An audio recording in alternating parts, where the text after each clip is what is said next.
environment with the best prices for all your grocery needs. Secured parking. Remember, free delivery. Put food on your table. ADC is affordable. ADC Supermarket, number 4 Cleaver Road in Arima. More Music Festival, Center of Excellence, 20th July.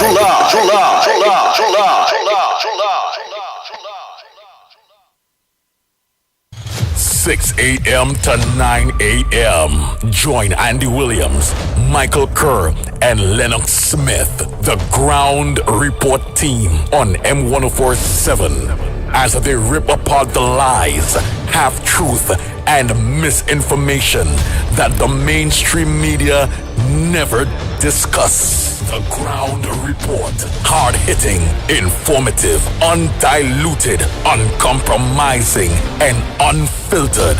Monday to Friday on M104.7 FM. Get the raw facts before making any life-changing decisions. Only on The Ground Report. Disclaimer.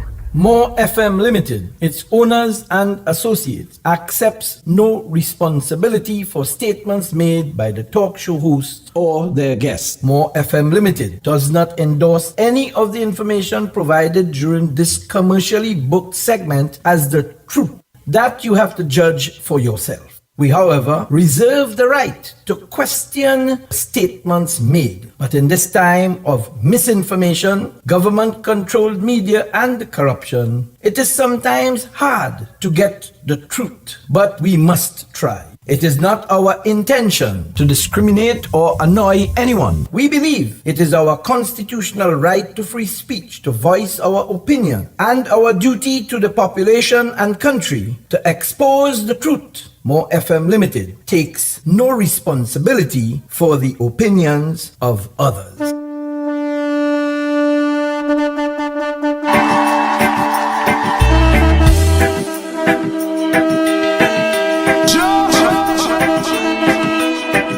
The Ground Report with Mikey K, Andy Williams, and Lennox Smith.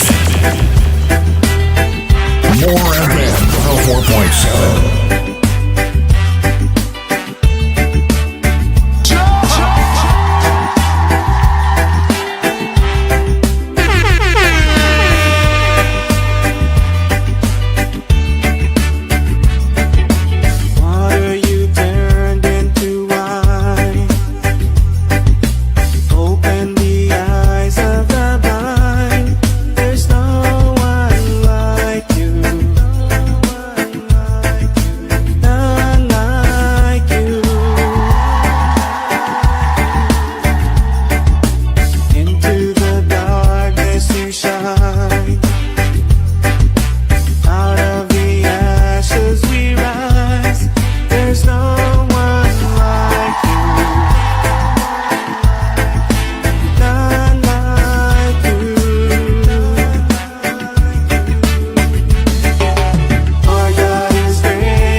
Is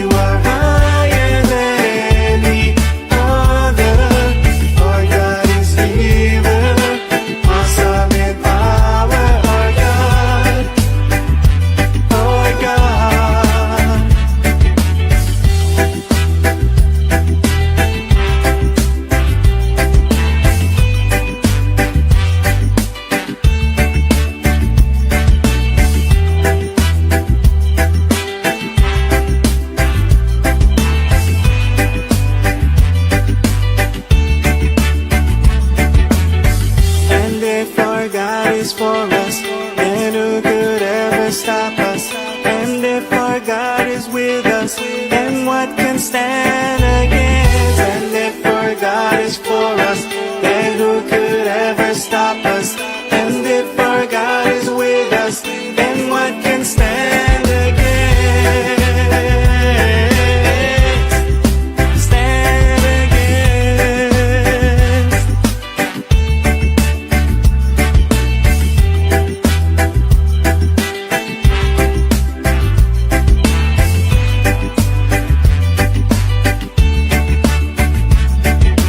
Our God is greater, our God is stronger.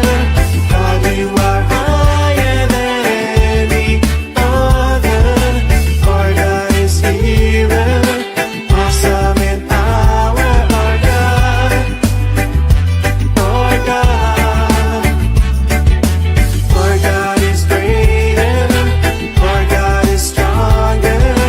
God, you are higher than any other.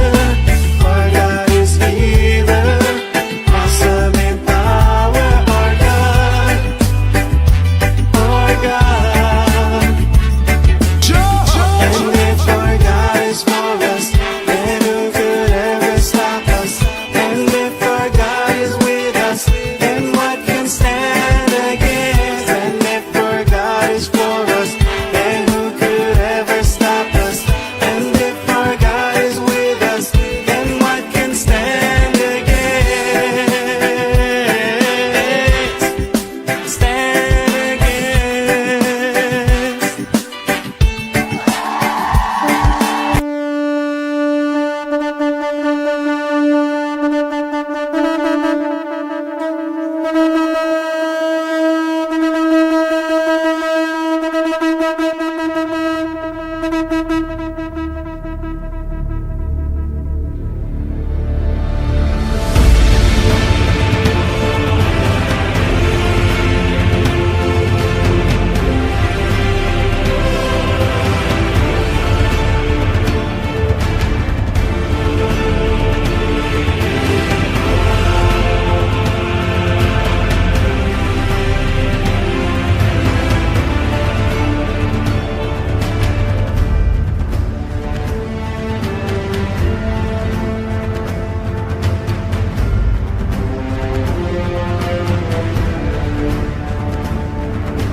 Oh boy, oh boy, oh boy, oh boy, oh boy, oh boy, oh boy, oh boy. Time check. It's 14 minutes past the hour of 6 o'clock. And you listen to the Ground Report. Yours truly, the pitbull of radio. Lennox Smith, Michael Kerr, Director Newbie, and you the people out there in your thousands of thousands of thousands of thousands of thousands of you out there. Good morning to you.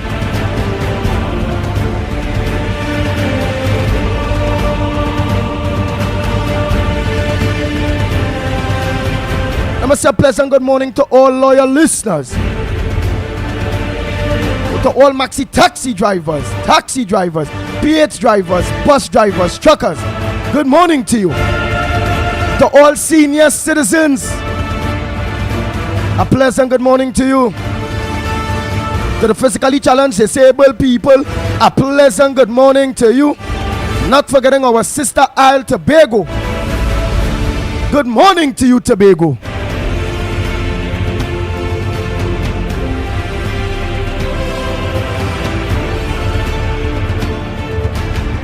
To all loyal listeners, callers, well-wishers, to all critics, to all haters, a pleasant good morning to you. Most important morning goes to all patriots, Trinbagonians, people that will put their God and their family first, before the race, religion, and politics that is destroying Trinidad and Tobago. Good morning to you.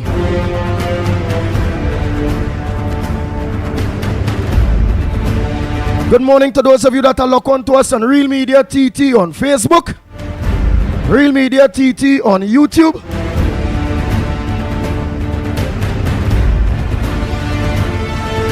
Good morning to each and every one of you. John, hey Matilda Rose, good morning. Raja Mohammed, good morning to you. Afiza D. Mohammed, a pleasant good morning.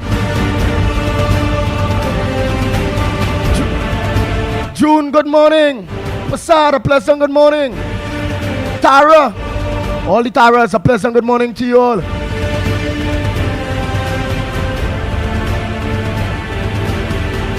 Pimraj, good morning. Nadira, good morning to you. Nina Steiner, all of you, a pleasant good morning to you.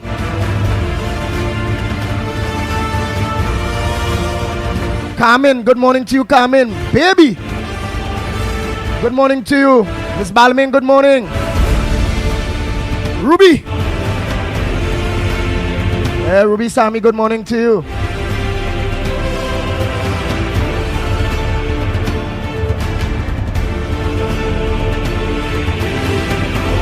Jason. Jason Jeffers, good morning.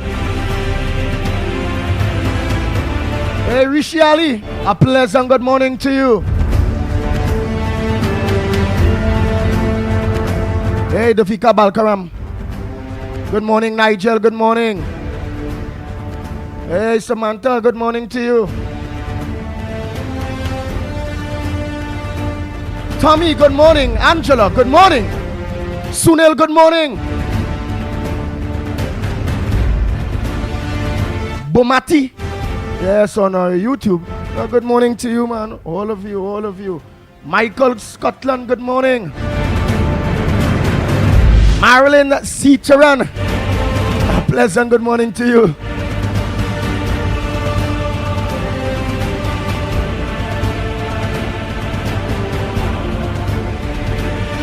Yes, baby Rampasar. Good morning. All of you, a pleasant good morning to you.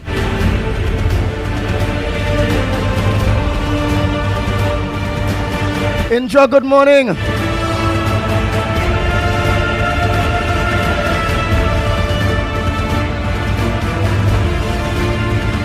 We're going to start up this morning very early with you, the callers.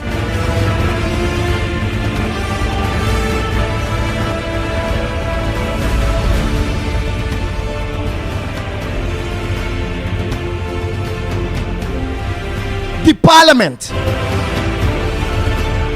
Again, let me say a pleasant good morning to those of you on Real Media TT online, Real Media TT on Facebook, Real Media TT on YouTube, and that's the Senate.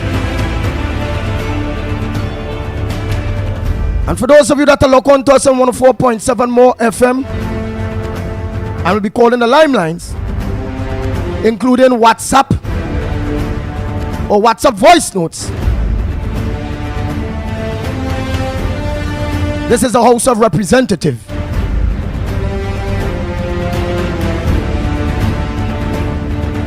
We want to finish with our motion, our very, very, very, very important motion, whereby next week, please God, for 1 p.m. Wednesday next week, please God, 1 p.m. at the Brian Lara Stadium, at the Brian Lara Promenade, right opposite the Twin Towers.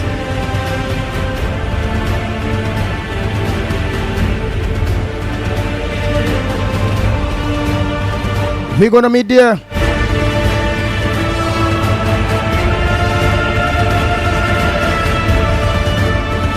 What is the destination? To go to deliver a letter of support to the Auditor General.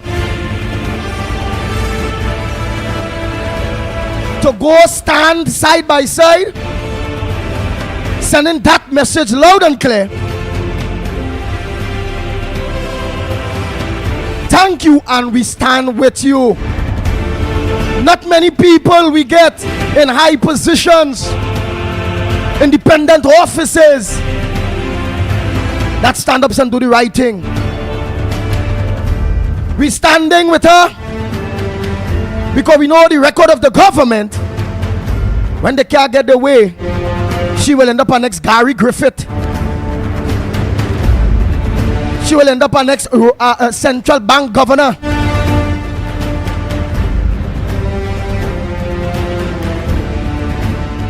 And we want to ask you, the people,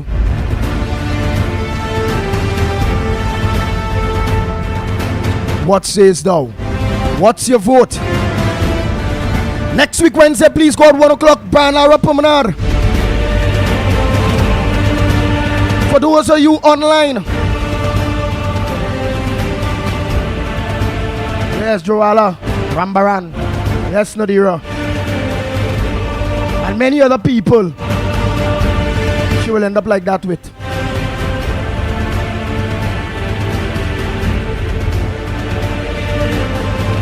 I want to hear too what's on your front burner. Why would you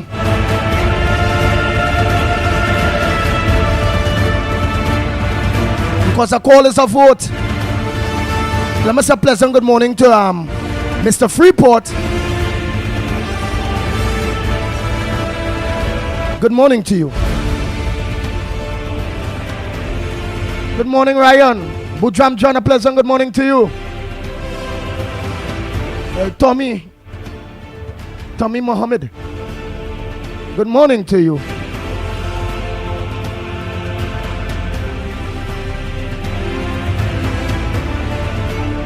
Hey, let me say condolences to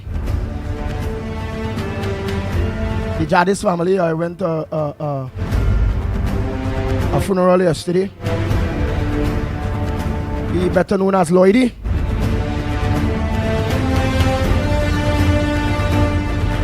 He passed away on the 26th.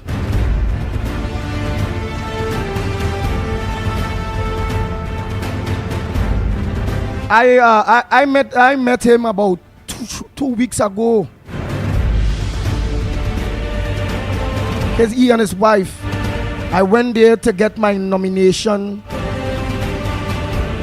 paper signed. And me and he had a long conversation, was talking. We had a nice long conversation. Myself and Harold Jarvis, Mr. Lloydie, deceased.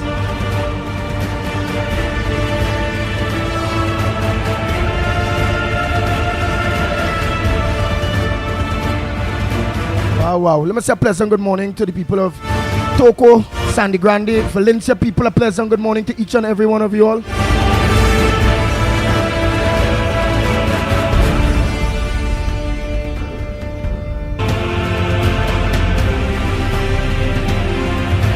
So here we're gonna do. All the lines are open early.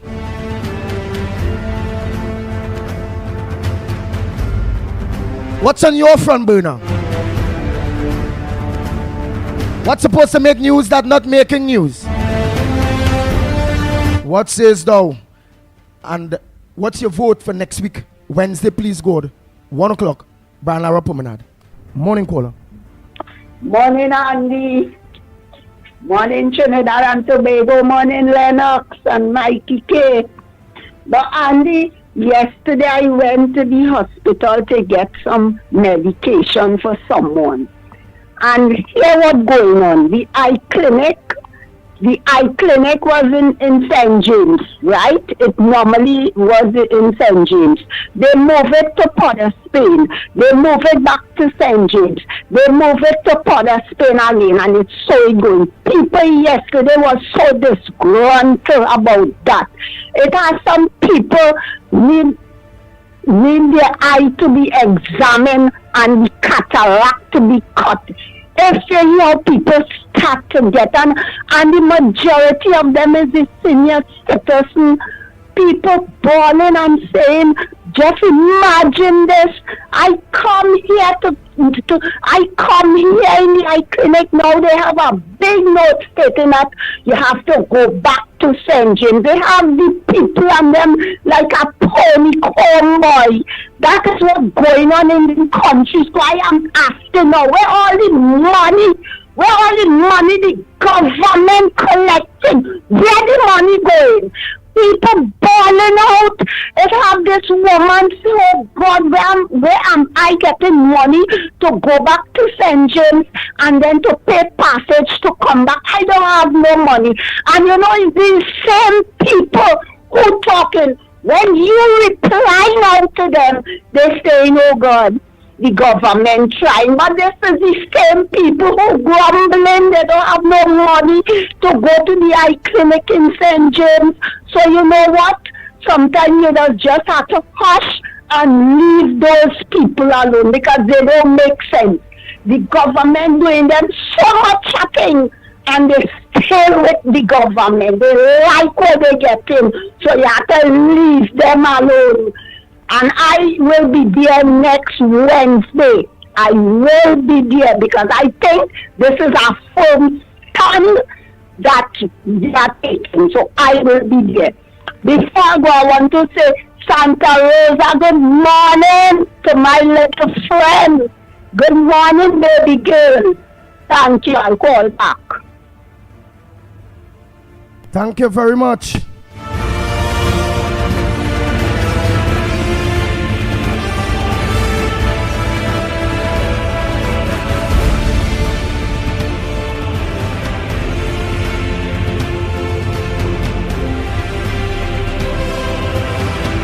Oh boy, oh boy, oh boy, oh boy, oh boy, oh boy. All of the lines are open. And meanwhile, I am just downloading some videos here. We call him in both Galavantin. Let's connect all the dots. Now having an idea why all of a sudden they want an exchange in $100 note. Wondering if it's because of the $3-something billion that missing that he know he may not be able to account for. My God, my God, my God.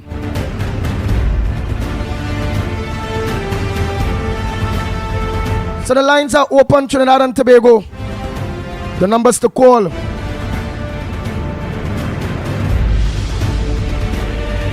Yeah, 229-0251. 229-0251 or 239-5120. 239-5120.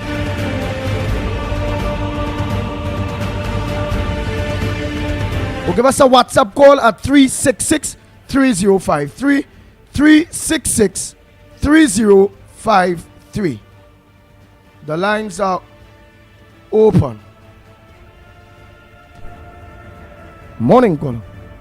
Good morning, Andy Williams. Good morning to you. Where are you calling from and what's your contribution on the Ground Report this morning? And Morning from Central. Nice. And what's your vote for next week, please, God? Yes, I will be there. My contribution is on the Attorney General. Go ahead. The Attorney General is telling the Auditor General concerning payment for her law fees in the matter that she want to bring up against them. He's very concerned about that. But when he was in Miami, and this man lied in the court in Florida, we lost all the money we paid to that law firm. They didn't pay back the money. The court scrapped the complete law firm that was representing Trinidad there. And we lost all the money. So I don't know what the hell he talking about. And next thing, you see this Minister of Finance, he fired Jawala Rambaran. This wicked man write a letter behind the man back. Fire the man. The court award Jawala Rambaran payment money. This man appealed the case. I hope when he lost the appeal, he paid from his pocket. Thank you. Good morning, caller. Where are you calling from and what's your contribution on the Ground Report this morning? Good morning, Andy, Mikey, Lennox, Newbie, and to everybody out there.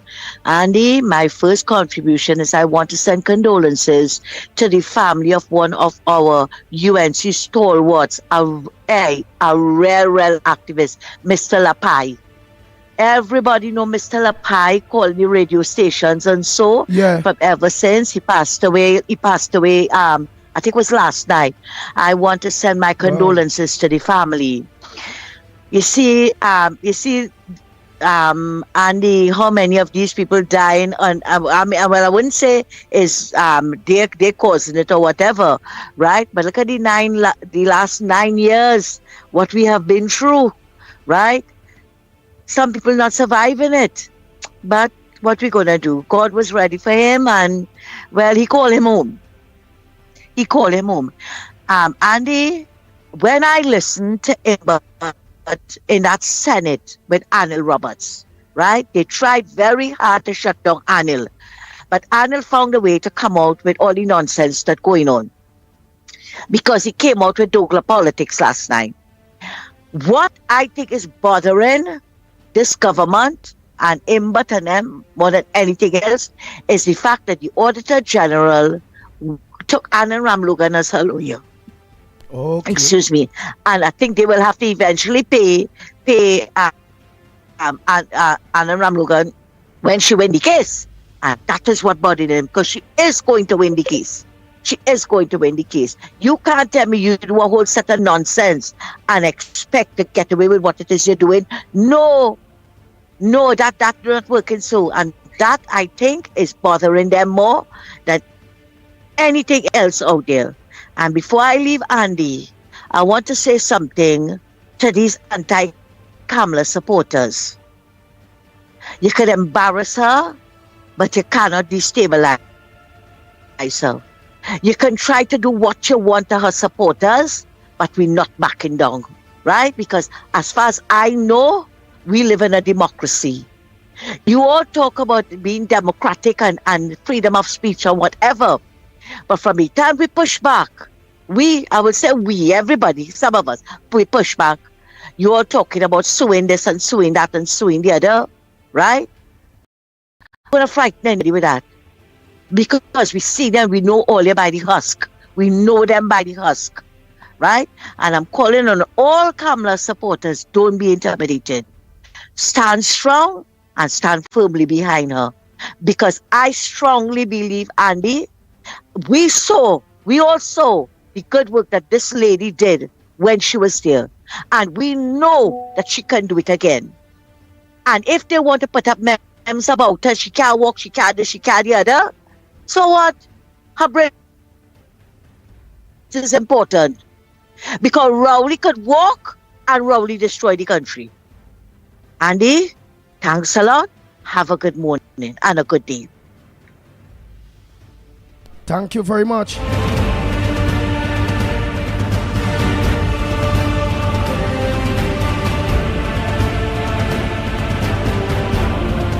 Oh boy, oh boy, oh boy, oh boy.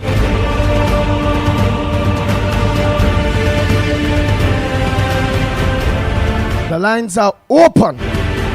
The numbers to call 229-0251. Condolences to the Lapai family. 229-0251. 229-0251 or 239-5120. 239-5120. Okay. Or give us a WhatsApp call. Or send a WhatsApp voice note at 366-3053. 366-3053.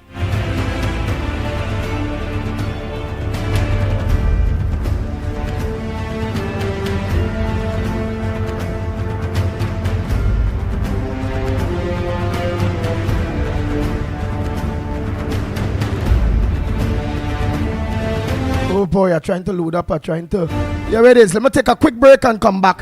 When we come back, more right here on the Gong Report. We'll be back.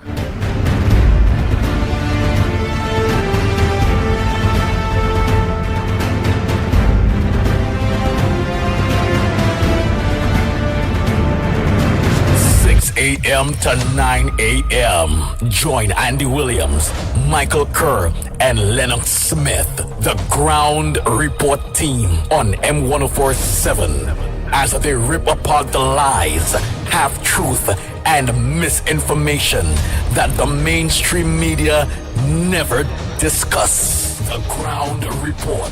Hard-hitting, informative, undiluted, uncompromising, and unfiltered. Monday to Friday on M104.7 FM. Get the raw facts before making any life-changing decisions. Only on The Ground Report.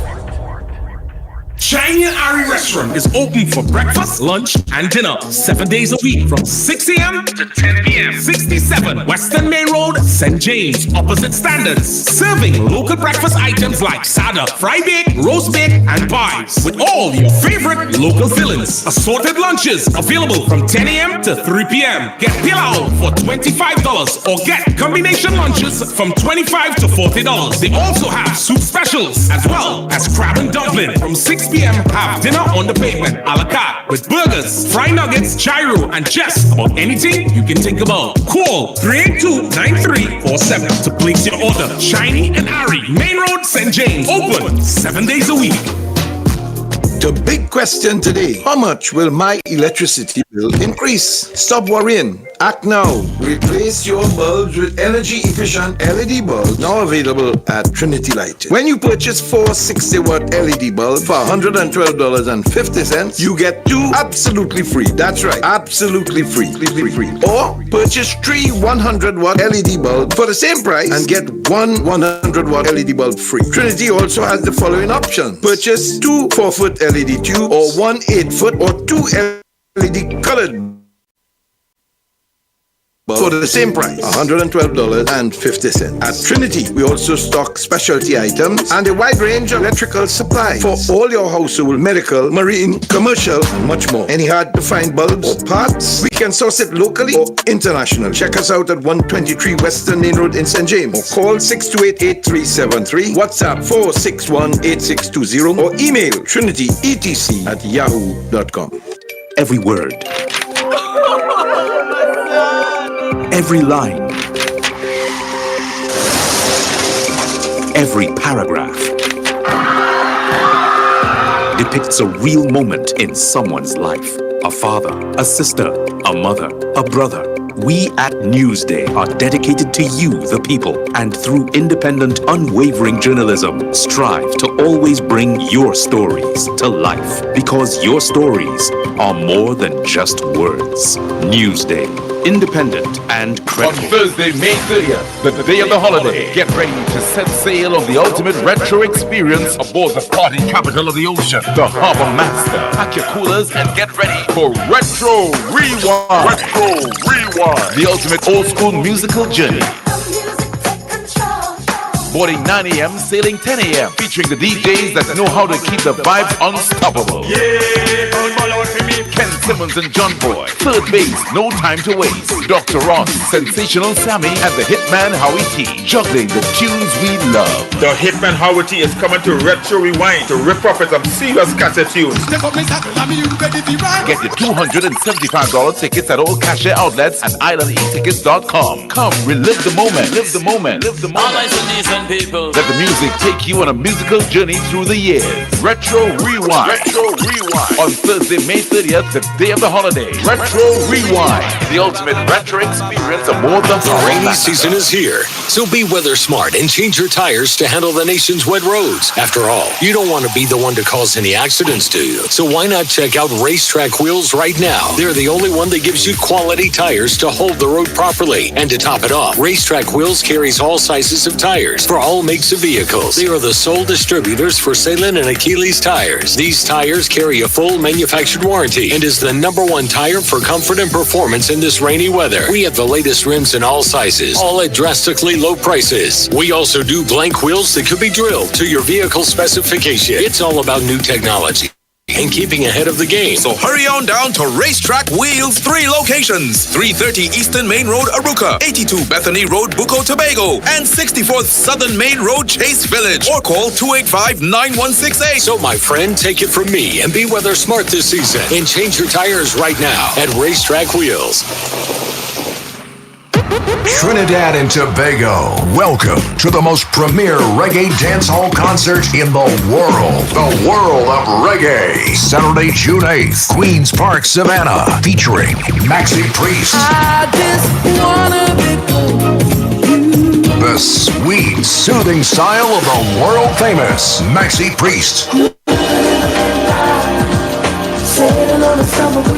Maxi Priest. Just a little bit longer, baby.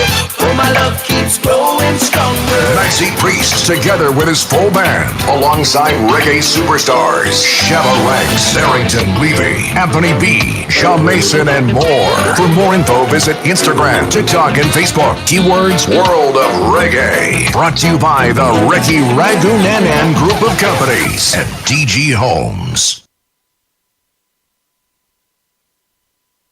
6 a.m. to 9 a.m. Join Andy Williams, Michael Kerr, and Lennox Smith, the Ground Report team on M1047 as they rip apart the lies, half-truth, and misinformation that the mainstream media never discuss. The Ground Report.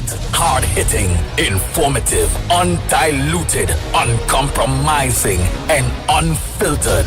Monday to Friday on M104.7 FM. Get the raw facts before making any life-changing decisions. Only on The Ground Report.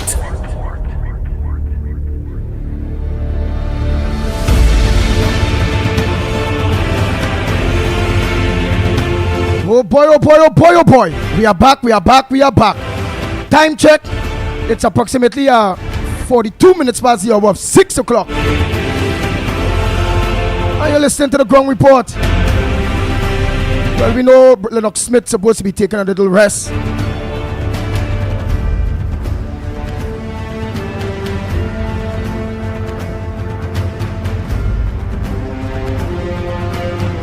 But knowing that next week, please God, is very important. And we need the people to know the importance of next week, please God. Next week, Wednesday, please God, where we will come out. Well, again, while we continue to pass our votes, so pass the motion to get to the parliament, to go out there and support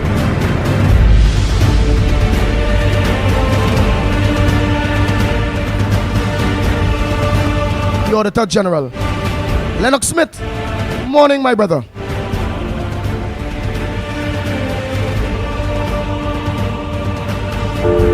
By the meanwhile, let me take some calls.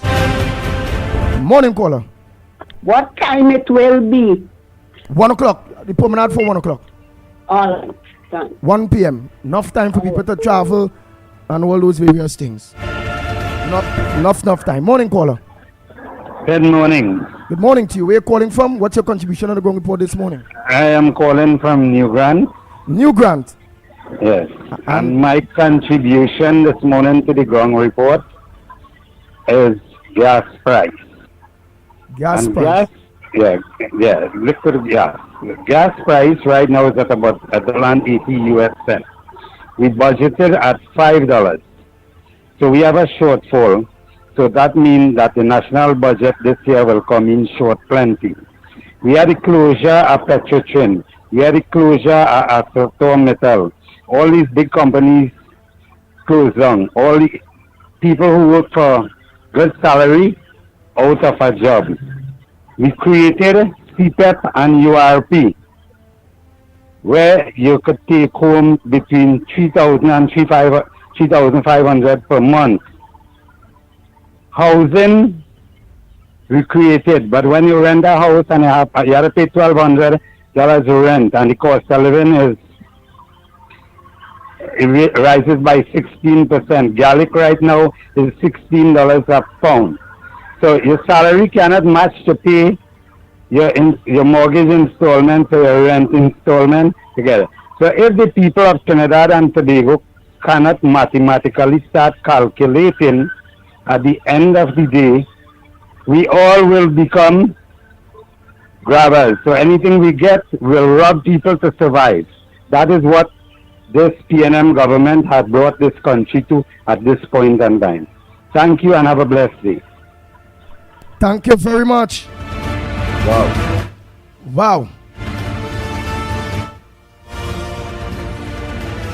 Lennox Smith, is you here in there? Yes, you are my friend. You are my friend. I've taken a little time off my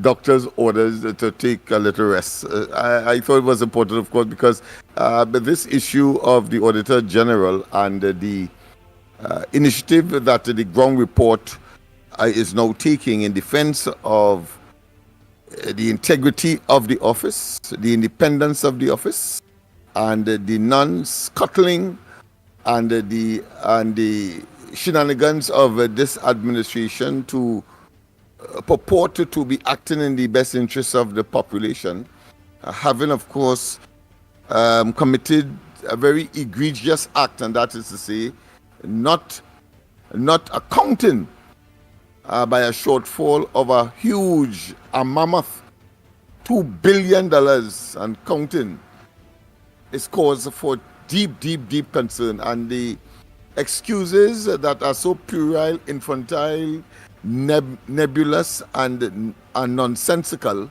must be addressed. And of course, the attempt by the minister and the attorney general to engage the auditor general in a manner that has become egregiously stereotypical of this administration. When they cannot get their way, they either bully, threaten. We have seen that, of course, with respect to the $100 bill. We have seen that, of course, with the Police Service Commission. We have seen that with, of course, the Vincent Nelson matter, and we can go on and on. And therefore, we as citizens, as led by or initiated by the ground report and others, must, of course, put arrests to all of these, what I consider to be mismanagement of the resources of the country, but of course an administration that pretends that it is not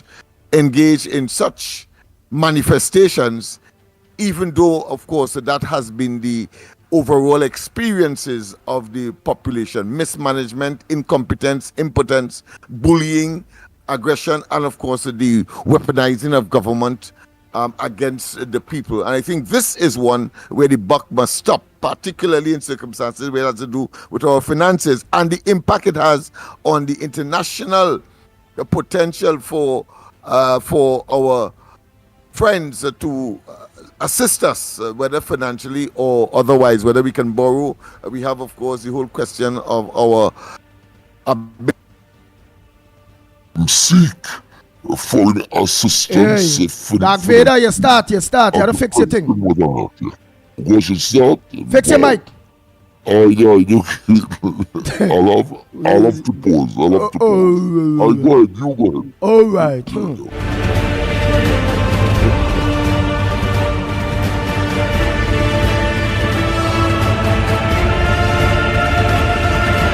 Let's listen to the finance minister. Let's listen to him. Let's hear him. The Finance Minister is challenging allegations made by the attorney representing Auditor General Jaiwanti Ramdas in a legal letter issued on Sunday. The attorney argued that the Ministry of Finance unethically backdated the amended public accounts to cover a financial mistake of unprecedented magnitude. The issue arose when the Finance Ministry attempted to alert the Auditor General to a $2.6 billion understatement of government's 2023 revenue, which the Finance Minister blamed on a digital system in dealing with tax refund checks. Staff at the ministry attempted to correct the error, but the Auditor General initially declined since the January 31st deadline had passed and an apparent issue on the date of the new accounts that had been submitted. Eventually, she agreed to accept it after the pre-action protocol letter was issued to her. It is the latest development in what has become a public fallout between the independent office of the Auditor General and the Finance Ministry. If the document shown to me is authentic, and the true date on the statement of declaration and certification of the amended public accounts for the financial year 2023 submitted by the ministry officials is in fact April 16, 2024 and not January 31st, 2024, then a blatant untruth has been put into the public domain. In the Senate on Monday, Embed maintained he did not prepare, amend, date or submit the public accounts to the Auditor General and consulted with ministry officials on the accusation of improper conduct. This matter now requires a full independent investigation, the findings of which will be reported to the Public Service Commission and any other relevant office holder for their review and whatever action these independent institutions deem appropriate. Embed refuted any attempts were made to backdate the original records. On Friday, government passed a motion in the lower house seeking to extend the time to present information to the Auditor General. The opposition deemed the move as an infringement on the Constitution. But Embed maintained this is no attack on the Auditor General as suggested by the UNC. Much has been made outside of their usual hysterical political allegations about attempts to bully and coerce people, nothing could be further from the truth. I am here today as Minister of Finance, simply doing my statutory duty, utilizing the Exchequer and Audit Act to extend timelines that are cast in stone in legislation but can be extended by resolution to allow all parties involved, I dare say, to calm down a little bit. During his contribution, Opposition Senator Wade Mark stressed that the independence of the Auditor General's office cannot be manipulated. Jesse Ram, CNC's 3 News. So, Andy, it shows that you're getting me better now. Yes. So you understand well, not just the hysteria, but certainly the theatrics of this particular minister, and we have had enough of that to the point of ad nauseum to understand that is stereotypical, pretending, of course, that is an urgent matter. We saw that, for example, with the mothballing, or should I say, the investment made on train 1. Notice. Wise Lee said it was 400 million. They said it was 200 million, and somehow that became the issue, 200 versus 400, when in fact not a cent ought to have been paid. But of course that is the shenanigans, and that is the kind of gaslighting and the kind of deception that this government has been managing the affairs of the country. The fact that the been done by a telephone call to the Auditor General. He didn't have to go there, but the intention is to sully the woman's character, to bring into disrepute the office of the Auditor General, and to, of course, render incompetent the holder of the office. That is what the intention is. Because why go to say that you're going to report it to the Public Service Commission? The Public Service Commission, of course, is the entity that will review the performance of such an individual, being, of course, a public office. But at the same time, it is constitutionally protected, just as that of the DPP. But the DPP still feels the holder thereof that they may be beholding to those persons who may have some influence in government, such as the Attorney General, to determine, of course, their salaries, etc. It is that kind of mismanagement and that kind of insidious conduct and that kind of criminal behavior that we have purporting to be managing the affairs of the country in a very significant, critical area, because this has to do also with our credit rating. When people want to look at Trinidad and Tobago for potential investment, not that this government has encouraged anything at all since 9 years now, but the fact of the matter is that another government will take over, and therefore it will have, of course, to address those matters, to give potential investors the incentive, the motivation, the honest attraction to us that we can withstand scrutiny, and that our finances are being managed with the highest level of what is considered to be the integrity in the accounting, should I say, profession that every country is subjected to, and every investor would want, of course, to rely upon. That is what is at stake here. And to frivolously and to vindictively attempt to sully and to damage, by extension, Trinidad and Tobago by attempting to get at an individual who holds the office and want to beat them into submission. We have seen that, as you rightly said earlier, about, of course, the former governor of the central bank, Jawala Rambaran, when, of course, Imber didn't have to go as far as he did, but because he didn't like how Rambaran responded to him when he asked about the Clico matter. According to Rambaran, he then wrote to one of the multilateral financing institution, I think it's the IMF or the World Bank, where Rambaran was to get a job, and of course would benefit Trinidad and Tobago. Obviously, he's a national; he will focus on us. But Imber didn't mind that, and wrote a letter to the extent where he lost the opportunity, and in the process, costing Trinidad and Tobago, you and I taxpayers, $7 million in compensation to Rambaran because he was not appropriately dismissed from his job. I mean, these fellas are criminal and therefore must be identified for who they are and what they are doing to the reputation of Trinidad and Tobago, and to ensure that we have a future without them, of course, and to make certain that they pay for the laxity or the privileges that they would have arrogated onto themselves that they do not have, but because they are the political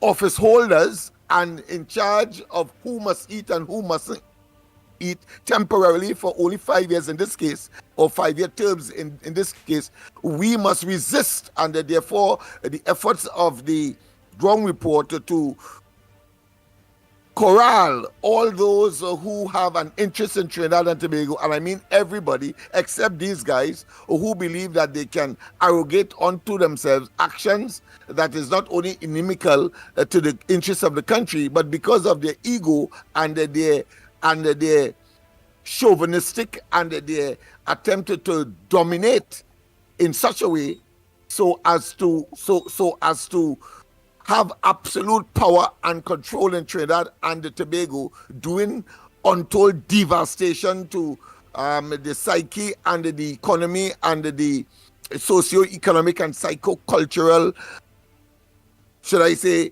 systems in Trinidad and Tobago. We must and have a duty to resist. And therefore, I am putting in my piece, even at a time when I'm supposed to be resting, to tell Trinidad and Tobago we cannot relent. We must, of course, engage, and we must let Imbert, Dr. Rowley, and others, because they seem to have, and they remind me of a German expression, Schadenfreude. It simply means they have a proclivity, a propensity, a tendency, a predilection to generate not just evil, but to revel in people's discomfort and so on. That is how they come across. They don't see government as ameliorating or improving people's circumstance. No, they will cut jobs. They have interfered with the independent institutions and so on.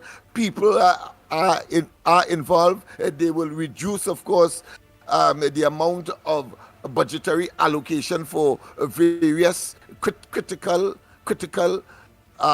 elements in the society, including, of course, putting bread and food on people's table. And it's par for the course with them. They are simply evil and must not be allowed, particularly recognizing that the inevitability of next year and an election. And mind you, do not put it beyond them that they will generate some kind of frivolous, nebulous excuse to postpone the 2025 general elections.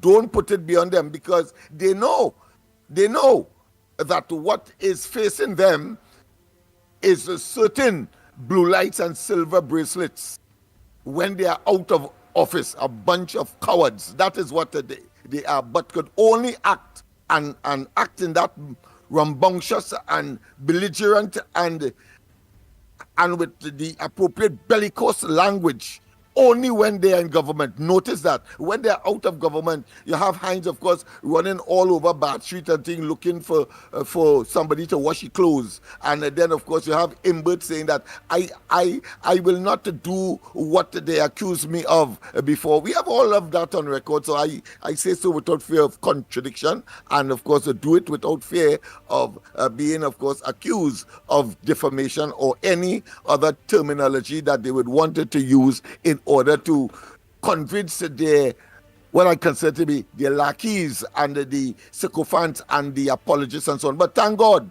that is now waning, and the people are now recognizing whether it's Kojo, whether, of course, it is other members who formerly were in the corners of this government, including, of course, people like Father Harvey and so on, who are now talking openly about the despicable behavior and the mismanagement, incompetence, and literally forming and creating a mafia syndicate in a criminal enterprise that clearly is now the PNM. We have to look at Bali's House alone and understand that is a foregone conclusion. So those are the areas that I want to, of course, focus on in order to encourage and be part and parcel of this effort to get to the office holder of the accounts, who is supposed to be reporting on the accounts of Trinidad and Tobago, and to tell her that we are in support and we will be, of course, doing what is required at the appropriate time. I suggest Wednesday, Andy. I don't know how you look at it or the callers, but certainly we try to do it in a democratic way, and I think we would have done our duty as citizens, as not just pioneers, but as patriots, wanting, of course, to arrest government and governance away from this marauding bunch of opportunistic political parasites led by Dr. Rowley himself, the arch, of course, enemy against the people, and the cabinet itself against the society called Trinidad and Tobago, as they continue, of course, to infringe and to undermine the rule of law, the separation of powers, and the infiltration of independent institutions in this country. We must resist as an imperative. Back to you, Andy. All right, Trinidad and Tobago, the lines are open. The lines are open. Oh boy, oh boy, oh boy. Come on, the numbers to call. 229-0251, 229-0251, or 239-5120, 239-5120, or give us a WhatsApp call at 366-3053, 366-3053. I'm still trying to fix something here, Lennox Smith, because no the video come across, they say plenty echoes or some kind of thing, so so you go call a morning. Auditor General is under attack, and therefore we must come to her rescue and defense in the interest of Trinidad and Tobago. Good morning. There's a caller. Yes, go ahead, caller. Good morning, Go ahead, caller. Good morning, gentlemen. Tunapuna here. Good morning. Lennox, I want to say this. Yes. I want to make an apology with respect to the issue with Sat Sharma. Yes. Yeah. But I want to mention... I know that it was a genuine mistake as far as I'm concerned. But, but go ahead. Why I'm saying this, I am positive sure that during the debate in the parliament, that the name Sat Sharma was mentioned by the Attorney General. Whether he received advice prior to this instance, but the name Sat Sharma was mentioned in the parliament. The context Yes. you may have gotten wrong. Yeah, okay, So no problem. maybe We understand. Yeah. But I am also studying something. I heard, in fact, I was hearing that the Auditor General, who is, I think, an economist, a certified accountant, one who knows about finance. Yes, that's tremendous qualification. I got a resume of her. Yeah. And one who knows the run of the mill. Yeah, over 30 years in that department. So Right. she's well qualified, yes. So it gives you the thing now that whether call me and them, you so cook the books And the Auditor General who they had there before was just going along with it and never questioning nothing. Because rubber stamping, yeah. I am hearing They too love that people like the that, Auditor General did question the whole issue of the ladders that was bought for the fire services. She questioned that too. So I don't know, impropriety or whatever it is, or documentation or whatever it is, because you see they have not been presented that. But Lennox, I want to draw your attention to something. Could you recall that within recent times, in order that to get certain bills or legislation what passed, the government came to the parliament for the opposition to validate and backdate certain things that they did not comply with in terms of meeting the necessary requirements and things for for not to be blacklisted and whatnot. Lennox, do you recall that? And they will do that on the occasion of the mid-year review, and then of course monies that they didn't budget for, they will of course have the Parliament rubber stamp it. They use that as for the occasion. I suppose the one coming up will be no exception. But go ahead. Why I'm saying this, Lennox, is that there were a number of issues with non-compliance by this government according to international standards, and they were just coming to the Parliament and then change what was required of us. A special majority and to a simple majority. Remember, they did all of that. They tried to find a loophole Right. to what would normally be constitutionally valid. They reduce it to non-constitutional on their own until, of course, it's tested on several occasions in the courts to see whether or not they were on the right track. And the opposition. There are some that are waiting, testing in the courts as well. But go ahead. Right. So this is what they have them in this quandary that they come here now, as to say, to backdate this thing now with the Auditor General. They thought would have just lie down and roll over and let them do what they want.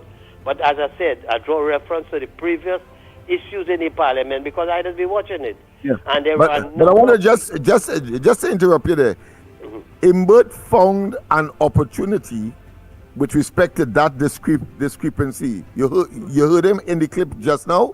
What he is saying, he forgot everything else. He is saying that the fact that it is in the public domain that the Auditor General stated that the amendment was backdated to the 31st of January, when in fact he has a document that says that it was in fact on the 16th of April. Very significant, using these nebulous issue to generate the hype in order to argue so as to get their way, and therefore talked about the involvement of the Police Service Commission and any other institution that has some kind of impact on the performance of the Auditor General. Very, very significant. That is how evil these people are. When you could simply make a telephone call, communicate with the woman, but they refuse to do that because they believe that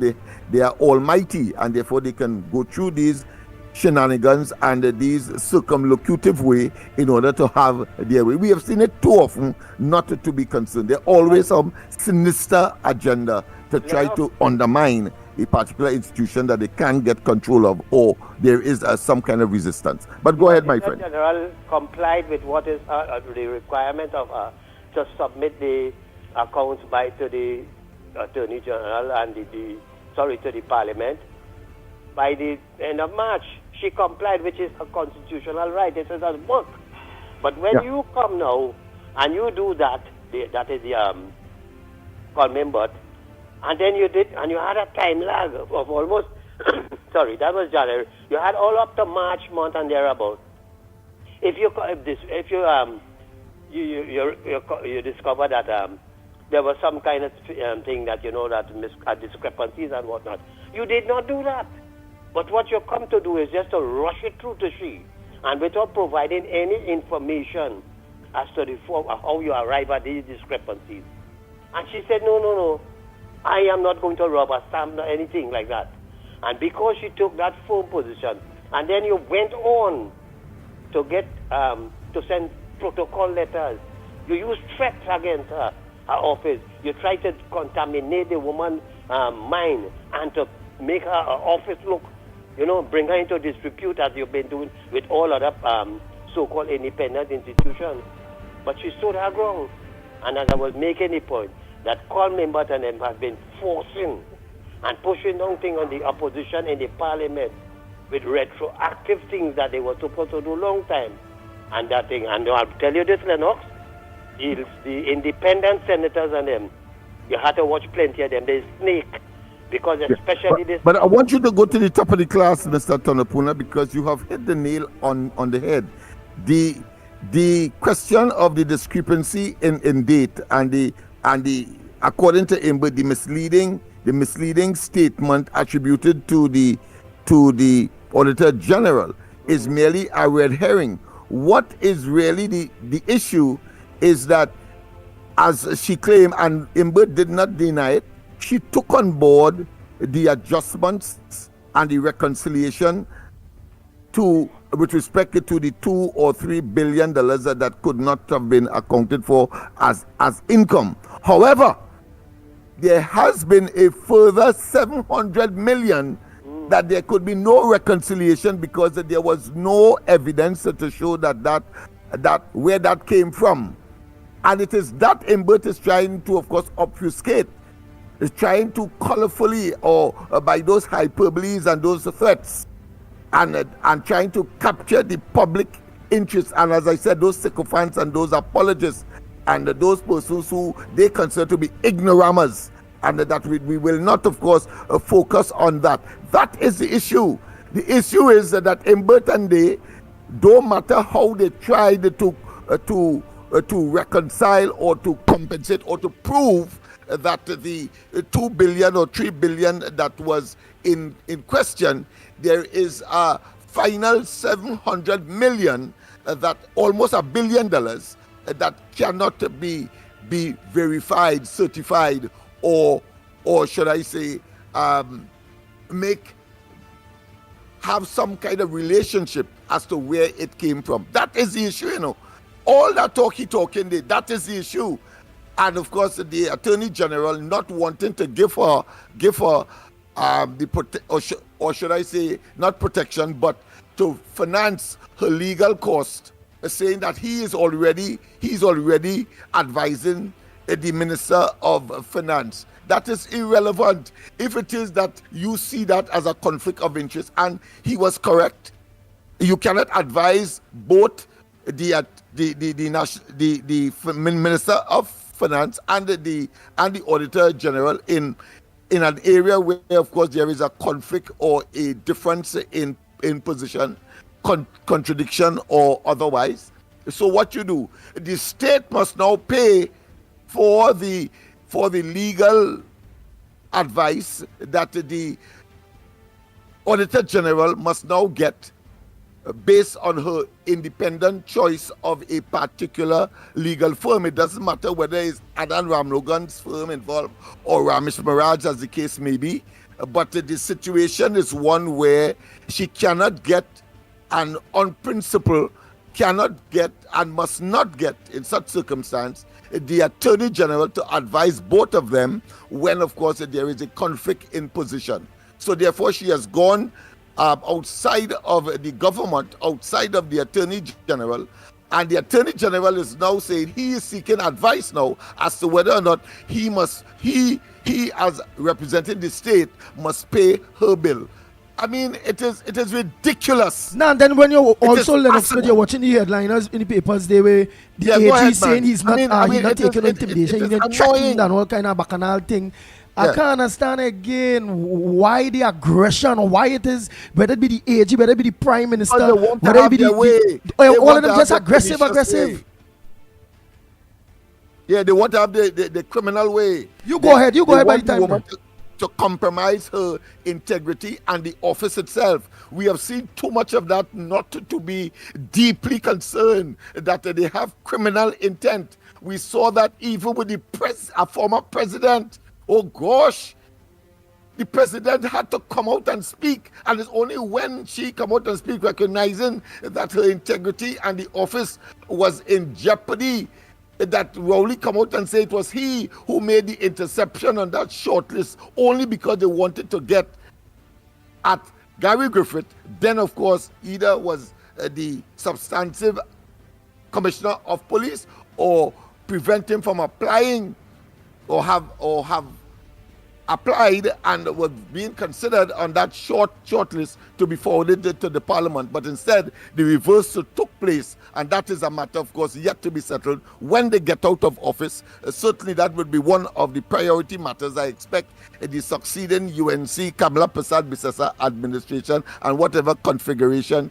that will emerge must be focused on. These fellas must pay for their crime in public office. That is abuse. And of course, it is not just malfeasance, neither misfeasance. There's a difference between malfeasance and misfeasance. Malfeasance is when you do, of course, something that is absolutely wrong.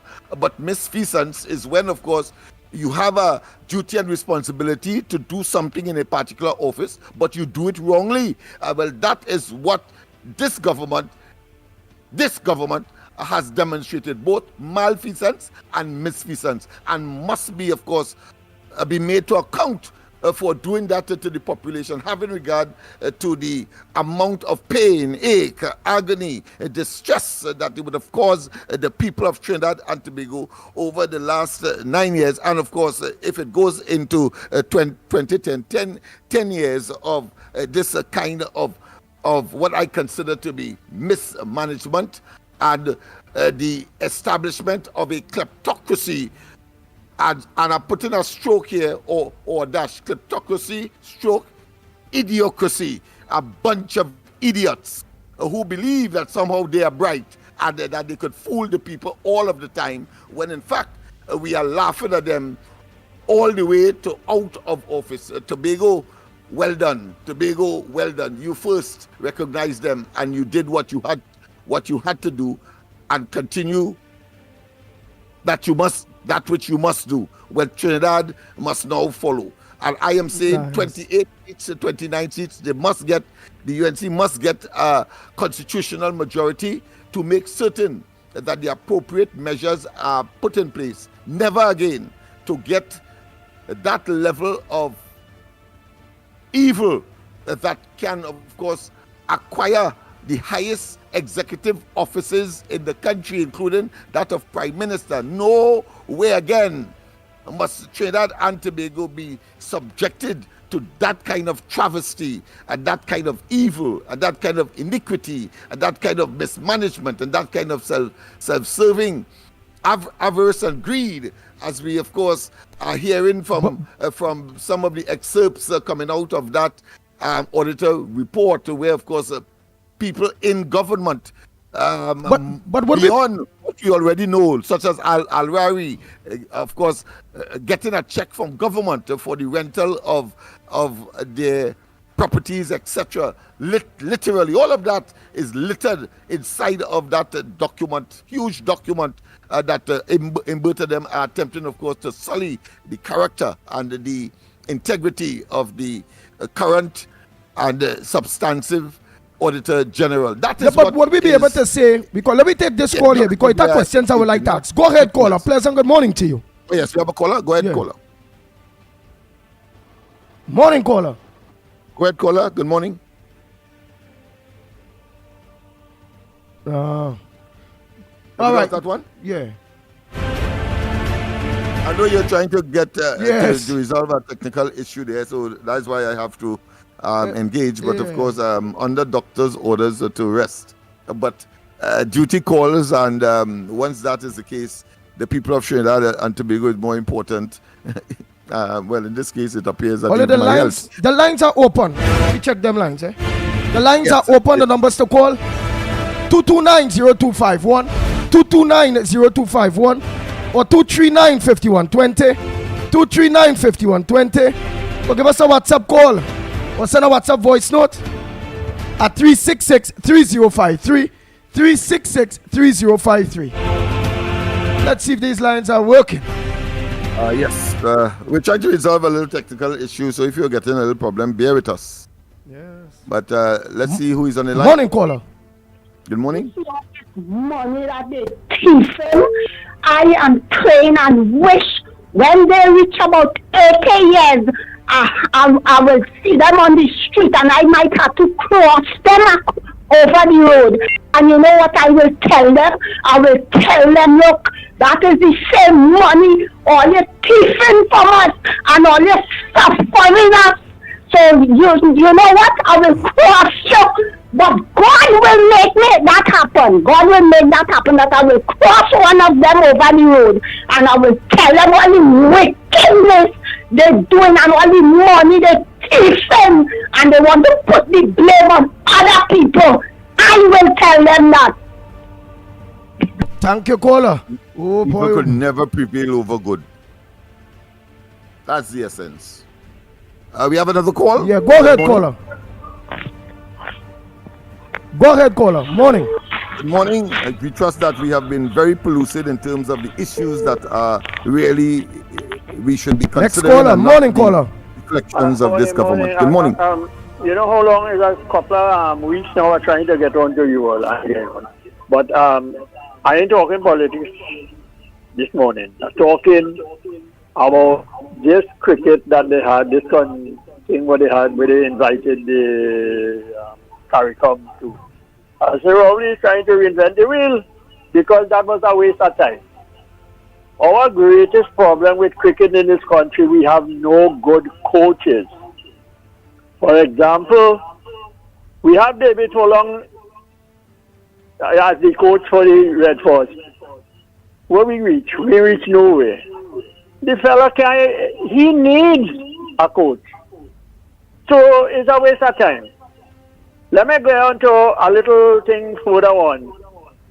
Yesterday I noticed where this Mr. Garcia, the former Minister of Education, he is advising some minister the other.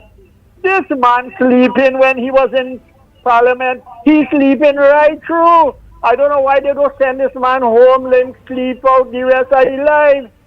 How they could put him in the next position again? This man is 70 years and over. Where they put him here? They put a young man there then? And then again, I see Paria is having the advertising celebration of 5 years. What they celebrating? They should celebrate the 5 people they killed. I am calling on the authorities to withdraw this advertisement because they have nothing to celebrate. And of today, I am calling on all the people who are concerned to pull this advertisement because it is a shame. Thank you, gentlemen. Thank you very much. Thank you very much. And to put Rowley to reconcile cricket in the West Indies, boy, oh boy, them you know what they do. Boy, the man. The man is a moving disaster.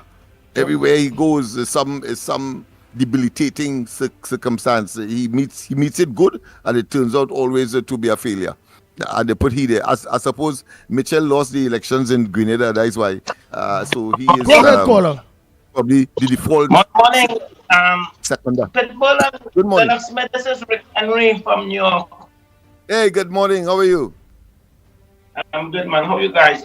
I want to add on to what Andy was talking about, those 5 dissident people, backstabbers, that trying to destroy the UNC. It wouldn't work because you know why?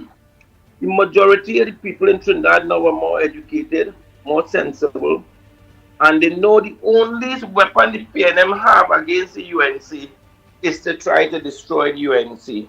So a lot of money is being passed, and as you say, you know, I'm very disappointed about Mr. Charles. Now you attacking your own leader. What your children, your grandchildren, you expect from them?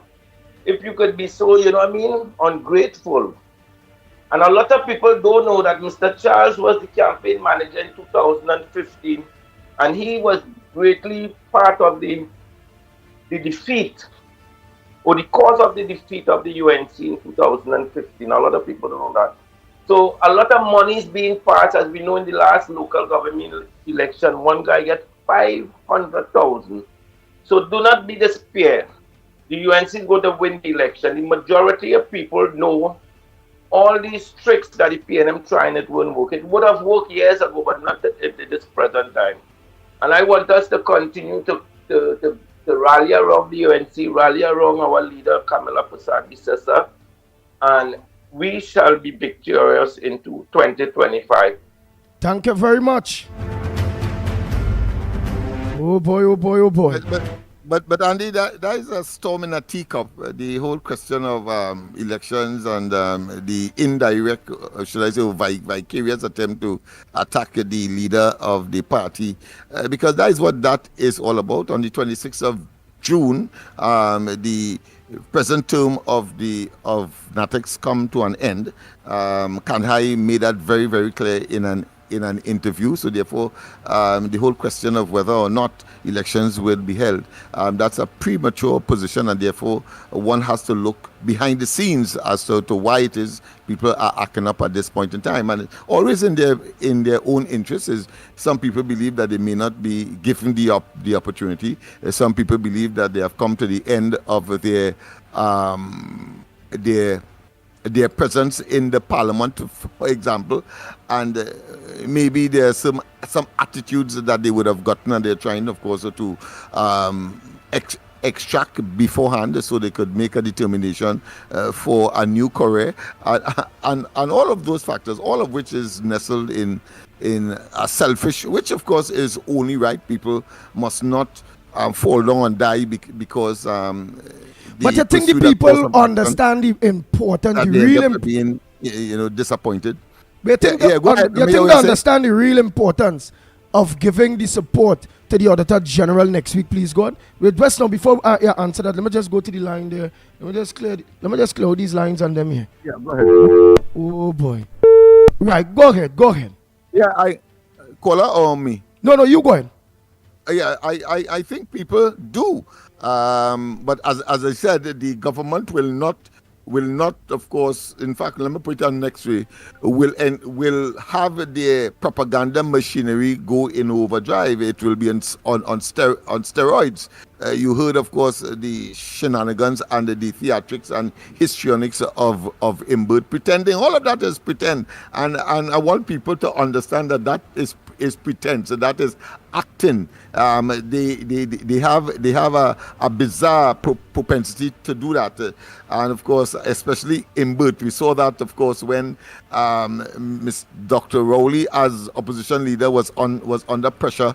When, of course, his licentious past was exposed in the parliament. But hold 1 minute. Something on the ground, something on the desk, say that it is vacuous, it is irrelevant, it is ochios, and then walk out of the parliament. Of course, all of that was not to answer to those very important character impression issues that today, Trinidad and Tobago, if we had listened and if they had responded, we probably wouldn't have a Rowley today to contend with. But we have an opportunity for that matter. But we have an opportunity now to respond next week Wednesday, please God. But wait, but go ahead, caller. Let me just take this caller here, these calls. Yes. Go ahead, caller. Yes. Morning to you. Good morning. Good morning to you, Andy Williams. Well, you're in the parliament this morning, and we would like to know what's your vote for next week, please, God, and if you will attend, and why would you attend to that next week, please, God, to deliver that letter in support of the Auditor General? Andy Williams, this country has 1.4 million people. Mm-hmm. And something like that, 1 million people should be out there. This is not $200,000. This is not $500,000. This is $3.2 billion. The Attorney General, who have a constitutional duty to represent the Auditor General, the Attorney General sent a protocol letter. He have a constitutional duty to be behind that Auditor General right through and represent she. He sent a protocol letter supporting the Minister of Finance, a Antiguan born with a Dominican born, supporting a Tobagonian, and the Tobagoan not seeing $3.2 billion plus $700 $150 million they can't account for. The citizens of this country supposed to be out there in this is a lady, Kamala Denham, put she there, you know. Is the People's National Movement and Christine Kangaloo appoint this lady. And because of independence, honesty, and transparency, what she's make an oath for and swear she going to do, she work fairly. When they're doing the work fairly, the person, the Antigua born who will become finance minister, build a high tower building with a lot of apartments in it. And now they can't account for $3.2 billion. Can we just follow the money? Dr. Rowley? Dr. Rowley, can we just follow the money? How it is? Dr. Rowley, they say, I take responsibility. And up to now, Dr. Rowley come on TV and say, well, all right, I take responsibility for this. So we supposed to, Andy Williams, is thief that was trying to thief with money? We supposed to say, thank God that Auditor General is a God-fearing person. We supposed to say, thank God for this lady. How many Auditor General watched those things in the past 9 years and let it pass? We have to ask ourselves that. It's nearly $500 billion spent in 9 years' time. We get 2 police station bill. We get 2 fire station bill. We have 28% of African community in poverty growing. Why it is Dr. Rowley don't follow the money and say how it is all this money can spend in 9 years? And the citizens of this country acquire no benefit from it. Today we have to pay $75 if they catch your water in a plant with a hose or washing out the dog tutu from your car tire. We have to do that. We have to pay more in light bill. We have to pay more in gas bill.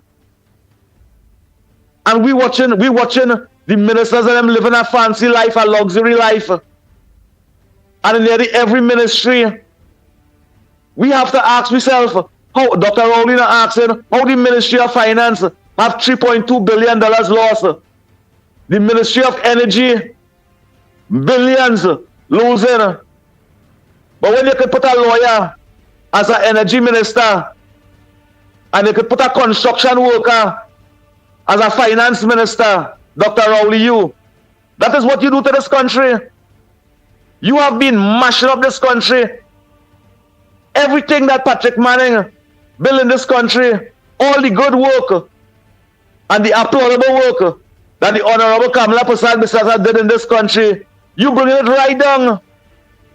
Mother's still crying, father's still losing the job, babies dying in the hospital. And that is what happened in the country.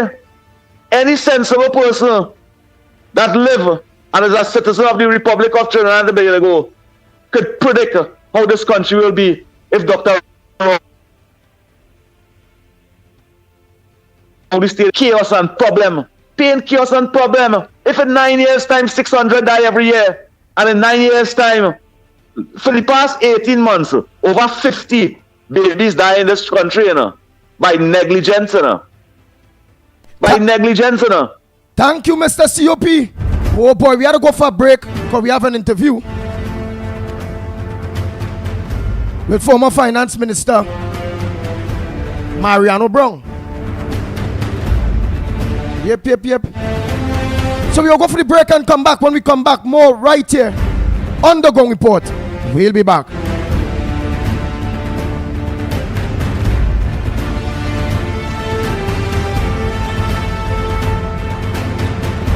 The Ground Report with Mikey K, Andy Williams, and Lennox Smith. Looking for top quality and affordable hardware supplies? Then look no further than Midland Hardware, number 97 Eastern Main Road, Arouca. We stock a wide range of tools, water tanks, blocks, lumber, steel, and everything you need for your home and business project. Check out our new display of steel windows and assorted designs of metal curtain rods. Mitlin also stockpiles sand, gravel, topsoil, and more. We have a variety of kitchen faucets, face basins, and toilet sets, bathroom mat sets, all garden tools, hand tools, generators, power washers, and water pumps. Customers can make payments via links, credit card, online payment, and cash on delivery. WhatsApp 327-7761 for free quotations, or give us a call at 646-2144. Open every day, Sunday to Sunday from 8 a.m. From foundation to finish, it's all at Mitlin. For over 100 years, radio has been the most accessible, and to date, it's still the most listened to medium everywhere. More FM 104.7 is programmed so you can hear us everywhere. Never miss a beat. This station and its programming is fit for the listeners everywhere with the most variety in Trinidad and Tobago. You are guaranteed to reach your target market with More FM 104.7. Get more sales, get more clients. Book your ads today by calling us 221-4913. Trinidad and Tobago, welcome Mr. Keith Anthony Blair, the original fireman, Anthony B.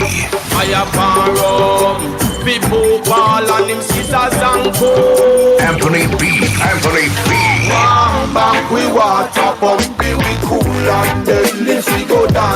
The World of Reggae, Saturday, June 8th, Queens Park, Savannah, featuring Anthony B.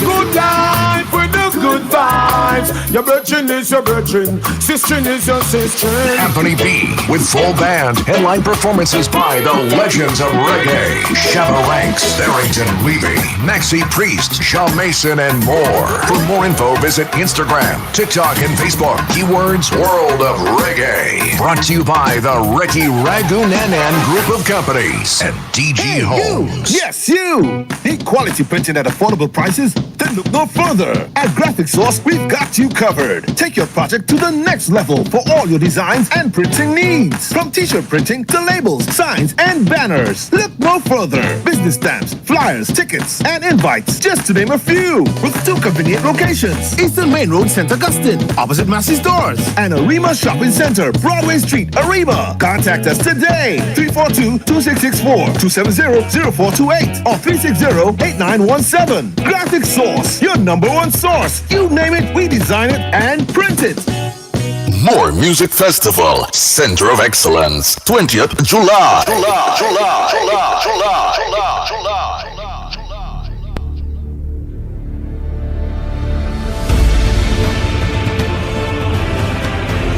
Oh boy, oh boy, oh boy, oh boy.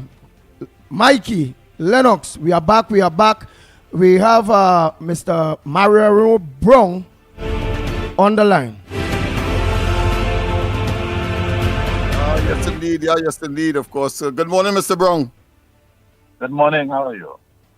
Good morning. Well, of course, I know you have made some, I would consider to be preliminary observations with respect to the current imbroglio that is taking place between, of course, that sort of engulfs the Auditor General. So we would like to get from you your own views and some of the impacts, whether positive or negative. Of course, I'm being very facetious if I say positive, but I mean that's part of our objectivity for Trinidad and Tobago, and of course our finances.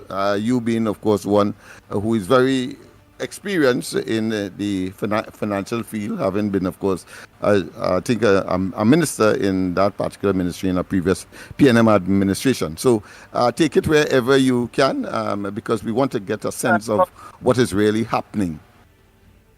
Well, I mean, it is difficult to understand why it has reached to this stage. I mean, the Auditor General has a role under Section 116 of the Constitution. It's an independent position. She's appointed by the President as Section 117, subsection 1. Subsection 116 subsection 1 gives her the right to audit all public officer, all documents regarding to state enterprises and every state organization. And it also, subsection 2, gives her the right to require any information that is necessary to perform that audit. Subsection 6 of 116 says she's not under the direction or control or authority of anyone. So that means that no minister can give her directions. No one can give her a direction. She's there to express an independent opinion. So in these circumstances, I mean, clearly, and there's a time limit, it's set out in the Exchequer and Audit Act,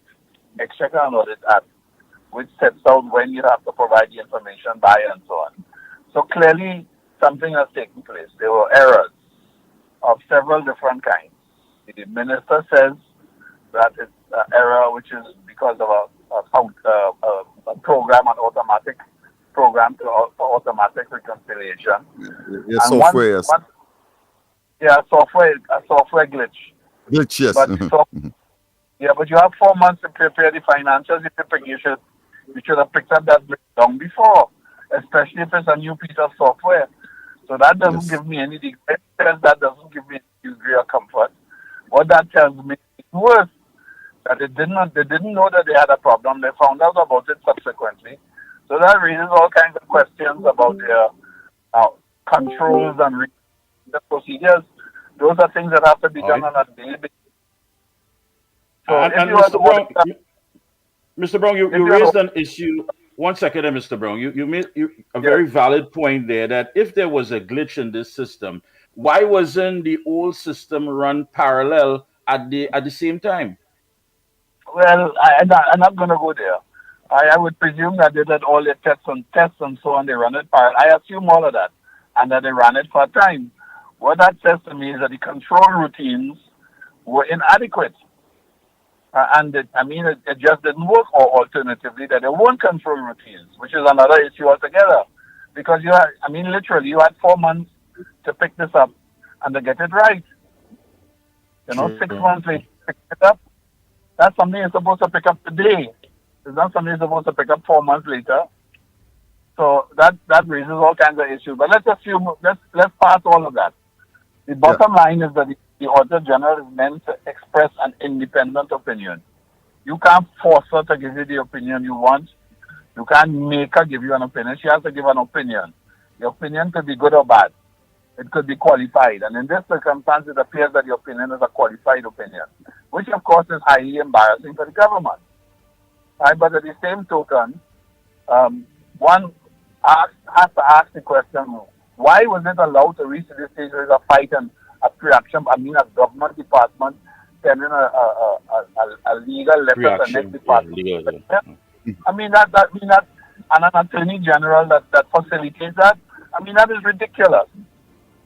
Right? The attorney general is there. Let me also ask Mr. Brown, if you can clear the air on this issue. Does this affect us in any form or fashion with our global credit rating as far as dealing with government's financial management? Of course it could. Of course it could. When you go to ask for a loan, they go on the basis, and people make decisions on the basis of the documentation and information you provide. And that documentation and information includes the financial data that you provide. And if financial data you presume to be accurate. If you end up in a spot like this and there's a doubt as to whether the numbers are right and the Auditor General can't certify it, well, that's like having a qualified set of audit opinions and you go to the bank. The bank is going to ask, well, what took place? Why did this happen? It raises other issues. So, yes, it could. And the minister, I find it very strange that he would be focusing on the window in terms of the time frame, the 31st of January as opposed to the 16th of April, and the question of some backdating accusation. But of course, I recognize perceptibly and otherwise a de-emphasis on the fact that at least after all the reconciliation, according to the Auditor General, over $700 million could not have been reconciled to the point where there was no evidence to show that that income. There's a source of that income. What is your view on that? I think that is crucial for any, The Auditor General of statutes, right? And my information from former attorneys general is that a creature of statute, somebody that is bound by the Constitution and by the acts which set them up, cannot vary terms which are included in the act. Okay. Hence the need to alter the act to facilitate this change. You move the goalposts, and the minister has been clear to say that they are only moving it in respect of this particular instance. So I give the minister credit for that. There's a problem and they have to find a way to fix it. And things happen, they have to find a way to fix it. But in the same way that you found a way to fix that, there ought to have been dialogue to reach to this point.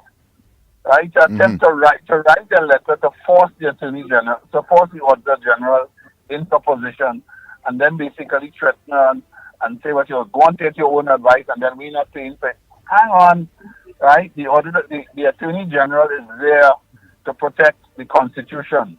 That includes the ministers, and that includes the Auditor General. He cannot pick a side. And in the circumstances, there's a lot to be said, or rather, a lot that could be said about his actions at the present point in time. All it is doing is inflaming a really bad situation and making it worse. And Mr. Brown, is it fair then at this point in time that we ask the question that what about the previous years gone by? Were those reports that were submitted accurate, and as well as our current accountances? Well, and those are the kinds of questions that automatically crop up. Once you have a matter like this and it reaches this stage, issues of credibility and trust come to the fore. Wow. It's like if you're married, you come home with lipstick on your collar, right? Where you were. Right? The first question you ask, it takes a very long time to recover from an incident of that nature, and there's almost nothing you say after that will ever justify whatever it is you do. You're wrong before you start. And that's the situation in which we find ourselves here. Right? So this situation is not cured by any stretch of imagination. It might be cured legally, right, by changing the act. But it raises a whole other set of points. This is not the way to run a country, and this is not the way the Constitution is meant to be managed. Well, this is those are the critical issues that are lie in front of us now. You know what they say, let good sense prevail, right?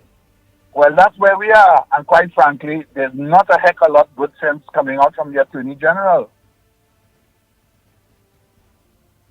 Sorry, and the question of having to stand the bill for the Auditor General's legal advice that she may get based on her own desire. Having regard to the fact that the Attorney General has said that he's already given the Minister of Finance advice, and therefore it will be a conflict. Yet still, he is looking for, he's consulting to see whether or not he should fit the bill. What is your take on that? Well, very simply, as far as all the documentation in what you call it in the public domain suggests that he told the Auditor General that she should seek independent legal advice. That alone raises an issue, because the Attorney General's office has to be, if there are two parties in the Constitution where there are issues, in a sense he has to be neutral. He can't be for one as against the other. Now, if he is in those circumstances, then the public servant, the Auditor General, who is there under constitutional duty and a constitutional right, then she is entitled to expert legal opinion in the same fashion. You can't give one side and not give the other. That's his role. His role is to defend the Constitution, including the constitutional position. You might not like a choice of attorneys, But in those circumstances, it ought never to have reached to that particular point. When it reaches to that point, she is entitled to the same protection as anybody else under the Constitution in government, any public servant. And therefore, if you told her to find get independent legal advice, then you have to pay for it. Ordinarily, you would be the one giving the advice. Yeah, and Mr. Brown, again, as these things play out in the psyche of the average citizen, and you touched on that, credibility and trust. And you look at what has taken place here, you have an Auditor General who is simply requiring supporting documentation to verify within reason, just how accurate this report was. Why is that so difficult? Just bring the supporting evidence. Well, I don't know what has caused all of this. I mean, all the personalities often get in the way, but that's one of the reasons why when you appoint somebody to one of those types of positions, both the Auditor General as well as the Attorney General, you presume that they are mature adults who will bring a certain level of maturity to the discussion. And that means removing your ego from the situation.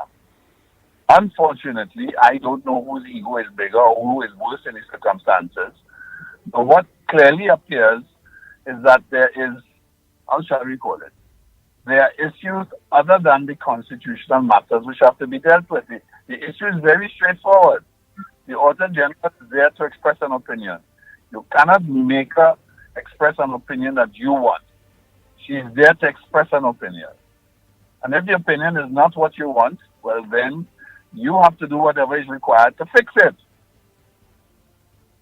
Mr. Brown, she claimed that is the Auditor General. She claimed that there was an attempt to reconcile the discrepancy, and I'm being generous here, but there was still an outstanding 750, I think, million that could not have been reconciled.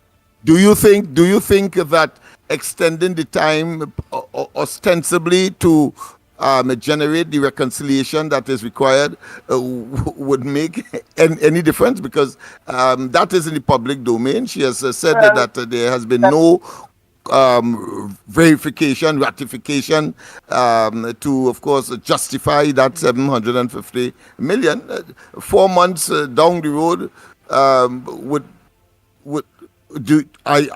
you seeing if the situation remains the same? Would there be any difference? But let's put it this way. All right, let's put it this way. There are clearly systemic issues. The ministers attempt to sweep the issues under the carpet. In the presentation in the Senate on Monday, he was careful to talk about a difference of $2.6 billion. He avoided raising the issue of the other $780 million. At no stage did he recognize it. So the Minister of Finance is clearly covering his position. He was also clear to say that he was not involved. In other words, it's not me that presenting the numbers. It's not my responsibility. I keep in distance from it. But I have to, I will do whatever is required to help it. Now, that's a trite position. The moral of the story is that oxymoron. It's an oxymoron. Really. Go ahead. The moral in the story is that. Go ahead. It's his department and his people. He is responsible. So he has to do whatever it is to. And in these circumstances, if there is an audit problem, then they have to find ways to get it done and to identify what the error is, or narrow the error, or bring it down, or whatever. Because $780 million is not small. That's it's not a small number, right? And that really says, well, hang on, those procedures that you have, those checks and balances that are existing in the system, aren't robust. And you have to fix that, and that the Auditor General is entitled in those circumstances to be discomforted by what has taken place. So whatever it is you have to do, you have to find a way to get it done right. If it can't be fixed, then you have to fix it going forward. Right. And that's where we find ourselves. But the rest of the whole talk about, and I mean, morally, so there is a problem. It has to be fixed. Yeah, right? but let me ask something before you go, Mr. Brown. You being a former finance minister, you knowing that they already had changed our $100 bill and thing there. We see the pain it caused many senior citizens and for matter of fact a lot of people. We money is not like the US dollar or wherever it go. This kind of problem we see here now with the Auditor General and the Minister, the Minister of Finance, call him in boot. And then recently mentioning again about changing the $100 bills again. Should we, the citizens of Trinidad and Tobago, watch that now, changing of the bill, to have something to do? Because remember, now it's trust now, what's going on here now?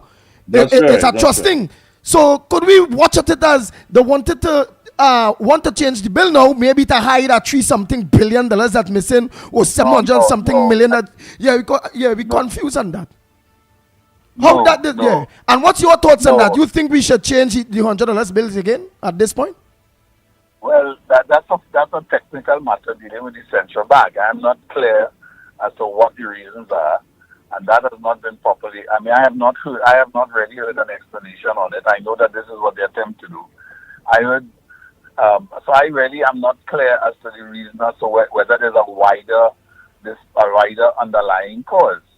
As I understand it, is the matter with regard to currency. Now, there's reason as a result of that, there's likely to be some degree of speculation that what took place on the previous occasion with the withdrawal of the last $100 bill in circulation is likely to be repeated. And so the central bank has to clear the air on that. And in these circumstances here, I don't think that change is related to the change with respect to the current difficulty with the reconciliation process. I don't think the two things are the same. One is a currency note, and the other one is an argument with respect to return checks. Or rather, when I say return checks, I mean electronic checks and the reconciliation process. Right now, the two things are not related. One is actually physical money, and one is a claim on money, what we call a bill of exchange. So the two things are not related. Technically, they're not related. Yeah. But I think it touches on what we spoke about as far as credibility and trust. So what my colleague was basically saying, that in the psyche of many citizens, they themselves would want to know, what is really taking place, because there's a lack of clarity. So you must understand these are the conversations that are taking place across the country, whether in the back or outside. I understand the point that I understand the issue with regard to trust. And I'm simply pointing out that because of the difference in the nature of the instruments, they are not related. But I understand that a trust issue would come up. I accept that. Oh, nice. And finally, from me, there's a school of thought that the country is going broke. But I prefer to say that there may be a cash flow problem. But of course, that is manifested in, of course, contractors and not getting paid, public servants and not on time, etc., etc. What would account for that in your view? And secondly, is there any relationship with what is unfolding in the public domain as far as the observations of the Auditor General is concerned? I know it is a technical one, but I'm sure that you have the capacity to respond. Well, I don't think the two issues can be lumped together, right? Clearly, there are two different things that have to be managed, but at the same token, the government's banker is the central bank, right? And there's a set order with regard to how transactions are financed or have to be financed. If the government is running short of, then they can borrow money to basically cover it. Now, the issue always has to do with timing, and timing has to do with organization and management. And quite frankly, the government needs to tighten its management of its cash flow. And I think that those are separate issues. But once things start to happen, people start putting two things together. But Trinidad and Tobago is not bankrupt, is not running out of money or running out of cash. That's not an issue. But the management of the finances has to be improved. All right. Thank you very much. That's- Mike, you have that's anything it, you want to yeah. ask before you go? That's it. All right. Thank you very much, Mr. Brown. Wow. Thank you so much. You're welcome. Thank you very much for calling. No problem. Yes, indeed. Gentlemen, there we have it. You don't want a greater expert than that. Of course, I am still of the view that there's a nexus between what is unfolding there and the lack of cash in the system, having regard, of course, to the practical reality that people are either not getting paid, they are not getting paid on time, or there's a tardiness, or there's a delay in even, of course, ratification, putting people on the system, whether it be social welfare, etc., simply because there appear to be no money. Well, Mikey and all was asking that same question, you know. If the country broke, if we have no money, but remember, professionals might want to come out and say, well, we broke. No, well, I suppose Mr. Brown is referring to... I think what he spoke about... Yeah. What he spoke about basically was the time, the financial management. If the money is there, those things that Lennox are talking about and people are crying out for is not a priority, basically. And so one has to ask then, where's the money being shifted to, and what are some of the priorities that the government believe should be, made to the forefront, rather than making sure that people pay for work that they've done, work and services that they've done on behalf of the government, and as well as workers who need to be paid on time. So where's the money going? And again, we have to ask, where the money go on? I mean, what for the listening public, what Mr. Brown basically said when he laid it out from the beginning of the interview, as far as the Constitution as a sovereign state under Section 116, and it's a clear stipulation that there shall be an Auditor General for Trinidad and Tobago, whose office shall be a public office. It includes Part 2 of that 160. The public accounts of Trinidad and Tobago and of all officers, courts, and authorities of Trinidad and Tobago shall be audited and reported on annually by the Auditor General. And for that purpose, the Auditor General or any person authorized by him or her in that behalf shall have access to all, just like they said all was going home for Petrotrin, to access to all books, records, returns, and documents relating to those accounts. And of course, he touched on that very, very valid point, which is in the exercise of his or her functions under this Constitution, the Auditor General shall not be subject to the direction or control of any other person or authority. This simply just cannot be something led or driven by ego, which he, of course, alluded to, that somebody could just come and say, hey, as the big boss, you see this, just sign it off. How dare you ask questions? What supporting documents? What do you need to show as evidence? And we wanted sign. That's what we gave the work for. You understand? And everybody that we have placed in key positions, especially in those places that are deemed to be independent, are nothing more than an extension of our PNM party group, and we are the ones who are pulling the strings. And if you don't understand that, then don't sign on when we tell you that you've gotten the job. Don't accept it. And that's basically what has gone on there. Nobody has the authority to tell the Auditor General otherwise. She, the Auditor General, is hereby empowered to carry out audits of the accounts, the balance sheets, and other financial statements of all enterprises that are owned or controlled by, on, or on behalf of the state. That's right. And that is why I asked Brown, and of course he shied away from the answer. If it is that 750 million is not verified or is not verifiable, and the status quo will remain, what's the sense of extending that time? But Mbut is hoping that some kind of magic would take place.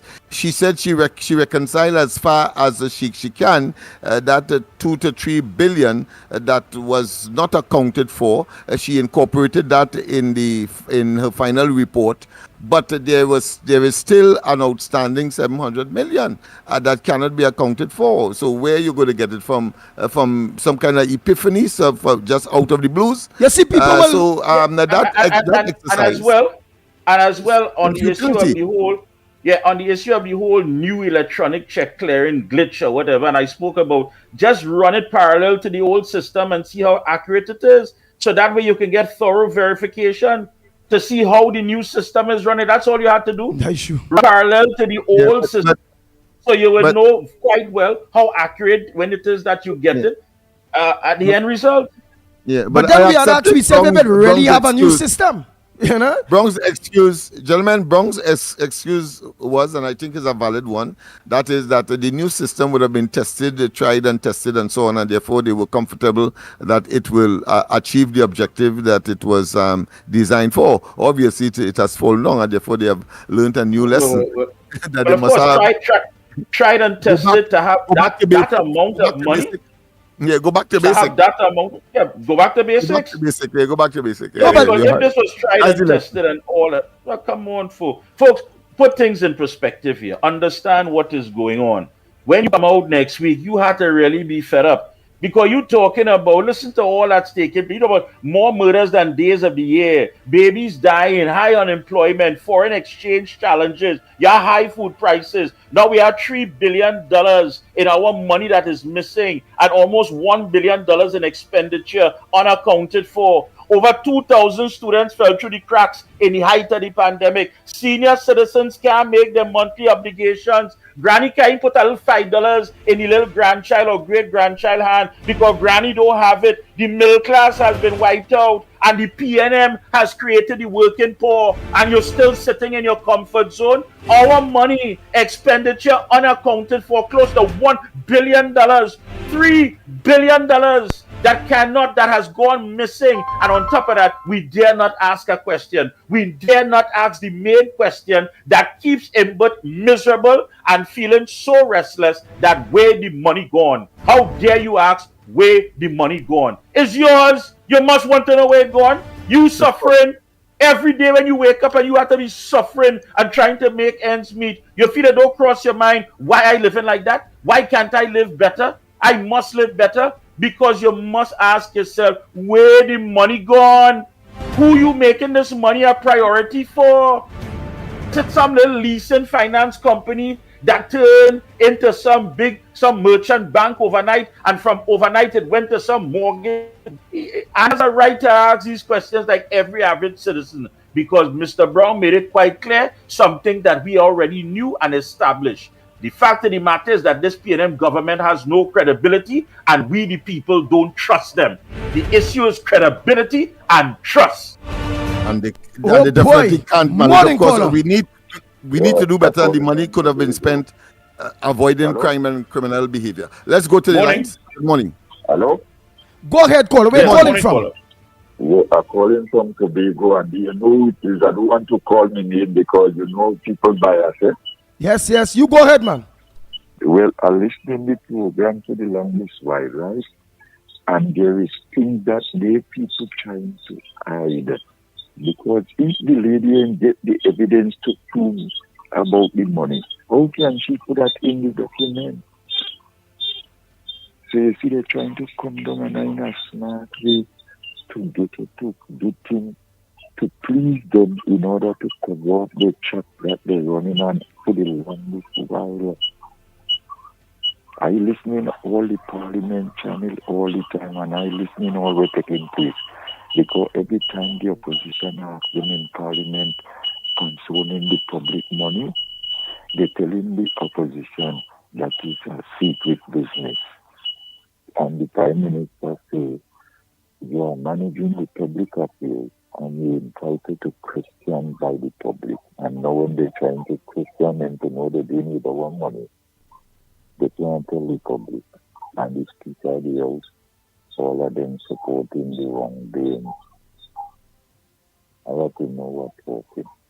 I have to keep my voice low because people hearing me and making me and telling me they hear me on the radio. Oh, God. All right. All right. Yeah. Thank you, Tobago. Yeah, Tobago. Oh gosh. Hey, the lines are open, callers. Next week, please, God, how important it is to you. You are the House of Representative. Are you on board? Do you want to mind your business? Remember, That's going right. out there next week have everything to do with you all. Morning, caller. Hi, good morning, Andy, Lennox, and Mikey. I'm calling. Morning, ma'am. Gentlemen, yesterday it was revealed that it's not Faris Harari alone the government renting several places from. It was revealed in the auditor report that it said that the government renting a building from a parliamentarian. When it was investigated, it's not one building, but it's 3 buildings this one individual government renting from. And also, Gopi Schoon went to Indonesia for some piece of equipment or something for the scrap iron. When it was investigated, no building, no number, no nothing, and the money was paid. So you see how much things it has to come out of that Auditor General report? Nobody not talking about who lying and who thieving again, the bold thieving and doing what they want to us in this country. Thank you. Thank you very much. Wow. Morning, caller. Good morning, ground report. Tunapuna here again, fellas. Now, it is very strange. All of a sudden, we see now we want to go and print new $100 bills. Apart from the how much hundreds of millions was missing from the last reprinting of the monies and whatnot, cannot be accounted for and whatnot. Then, strangely enough, we have this whole issue of money that cannot be accounted for and whatnot. I am asking the question, where is the governor of the central bank in this whole issue? Because so far you have not outlined what is the status of the economy. Now we are hearing money missing and what have you. We hear money that to be printed, and all that falls under the responsibility of the governor of the central bank.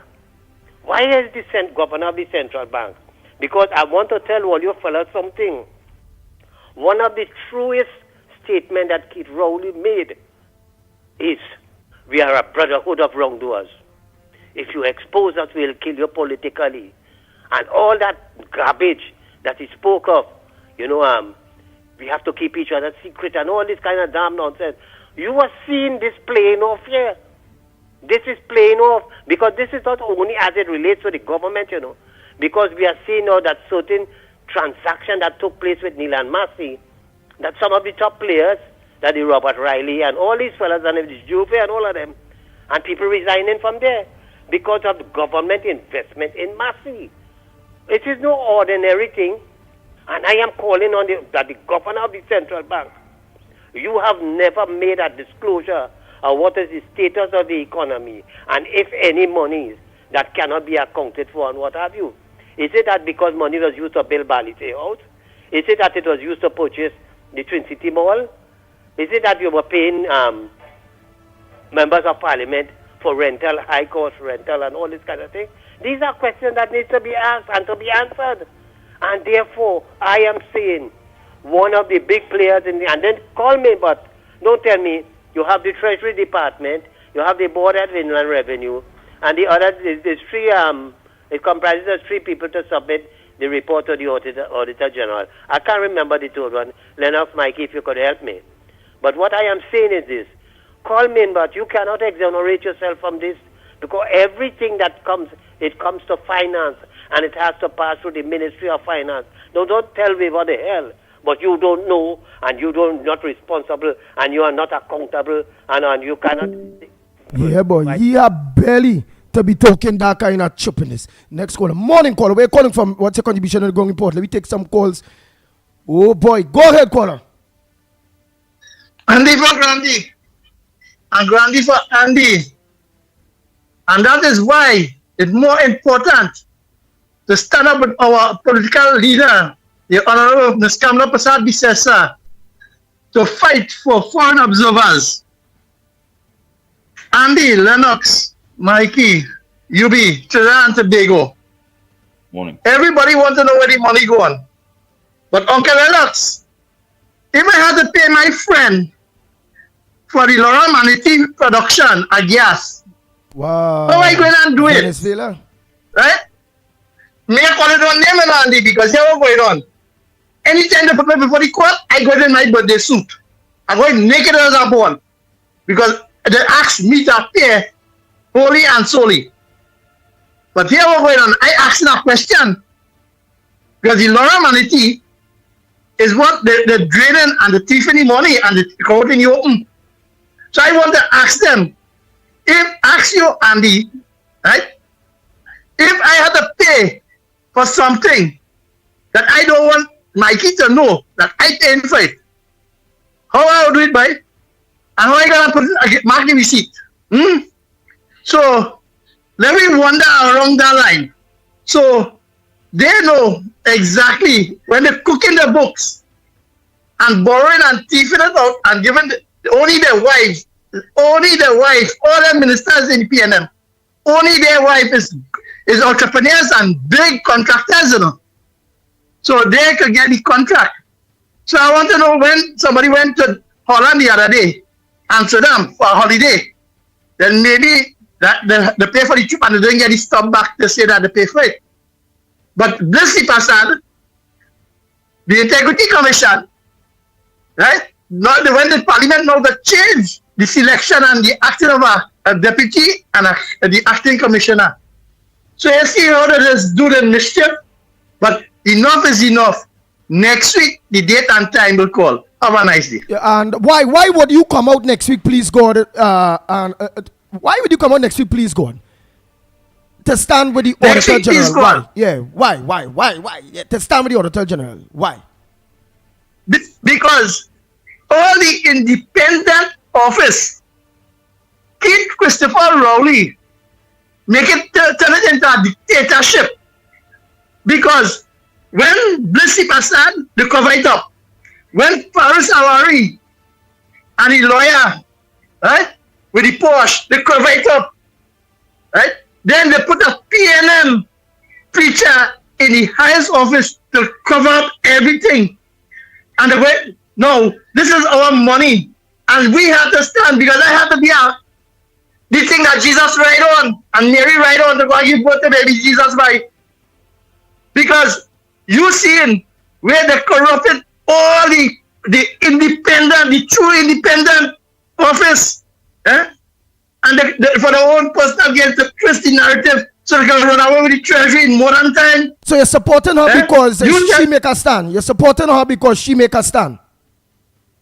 Right, and she's standing by she word. And that the right way is the right way. And I give her the support to do that. Trinidad and Tobago. I am a citizen and she's doing my work. Because that is where my money is being accounted for. And they cannot bully she. Not a bullying. And she's taking the right stand. And Amo, Reginald Amo, you went in Miami and lie to fabricate, to prosecute politicians. Yeah? No, you want she to pay your bill? Then we'll take a back collect. Thank you very much. That is true. Yeah. Yeah, no, but the seriousness of it, I mean, when you look at the seriousness of what is going on here, everybody had to come out next week. Yeah, Kunshi was right because excerpts of the Auditor General 2023 report show that an elected MP who isn't a minister collected approximately $752,000 for 3 buildings by 3 government ministries, Orpooch East MP Rudal Munilal has alleged. However, Toko Sandigrandi MP Roger Munro said the 3 buildings had also been rented by the previous People's Partnership Administration from 2010 to 2015, and the arrangement continued under the PNM as the costs were up to Valuation Division standards. Mooney made the claims yesterday at a UNC media briefing in Chaguanas, where the issues concerning the government and the Auditor General's 2023 report were discussed. He asked if the impasse with the Auditor General stemmed from the government wanting to hide certain matters contained in the 2023 report. Munilal also accused the government of failing to give the Auditor General accurate information. Where the issues, he said they failed to give accurate information. And he said that reading from chapter 5 of the report, which is titled Payment Out of Public Monies to Members of Parliament, Munilal said MPs receiving public monies outside of their salary, it's remarkable. A particular MP whose name is in the report receiving for property rental 225,378 in 2023. He alleged that it was reported in writing from the Finance Ministry that the MP was only receiving rent for one building. When the Auditor General investigated, it was discovered this MP was receiving another rent of 216,527 for a building for the Agriculture Ministry that wasn't previously reported. And Munilal said the MP was also receiving 310,500 in rent from the Finance Ministry. And he says, what madness is this? They gave the Auditor General completely inaccurate information, even about themselves. Why are they hiding that this MP makes every year about a total of approximately $752,000 from the government? And he says when you break that down and divide it by 12, he receives more income per month than the Prime Minister. Is that why they're trying to hide the report?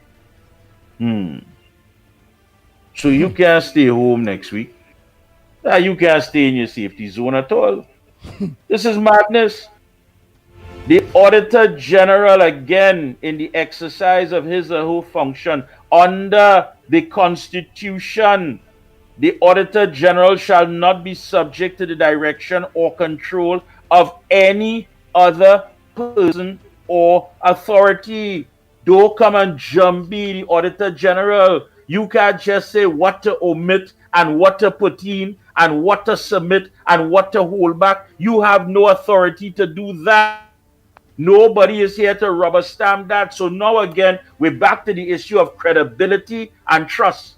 So when you listen to these PNM programs, you must ask them, what is it that you could offer when in fact there's no credibility and no trust? The PNM government has no credibility and we the people don't trust them. You have to come out next week. Coming out next week shows that we must and we want and we will live better. Boy, and what I watching and Miss Broadbug always say it, this situation is so serious. Our presence next week, please God,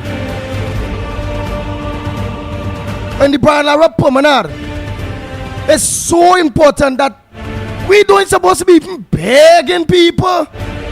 People going to the hospitals, they can't get medication. They had a bench for a while. They can't get to see a doctor. The first thing again is see just the nurses and them, then you have to wait to see a doctor.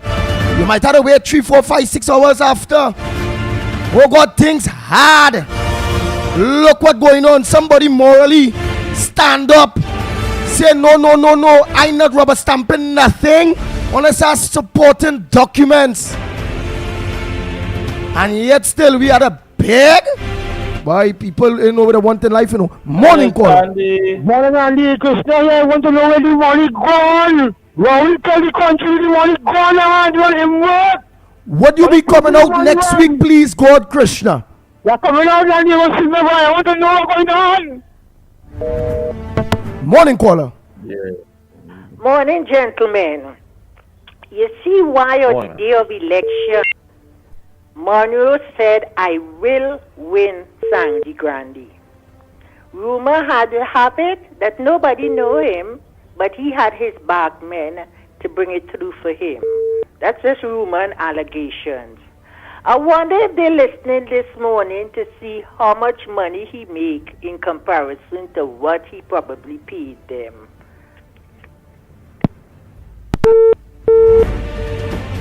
Wow. Wow.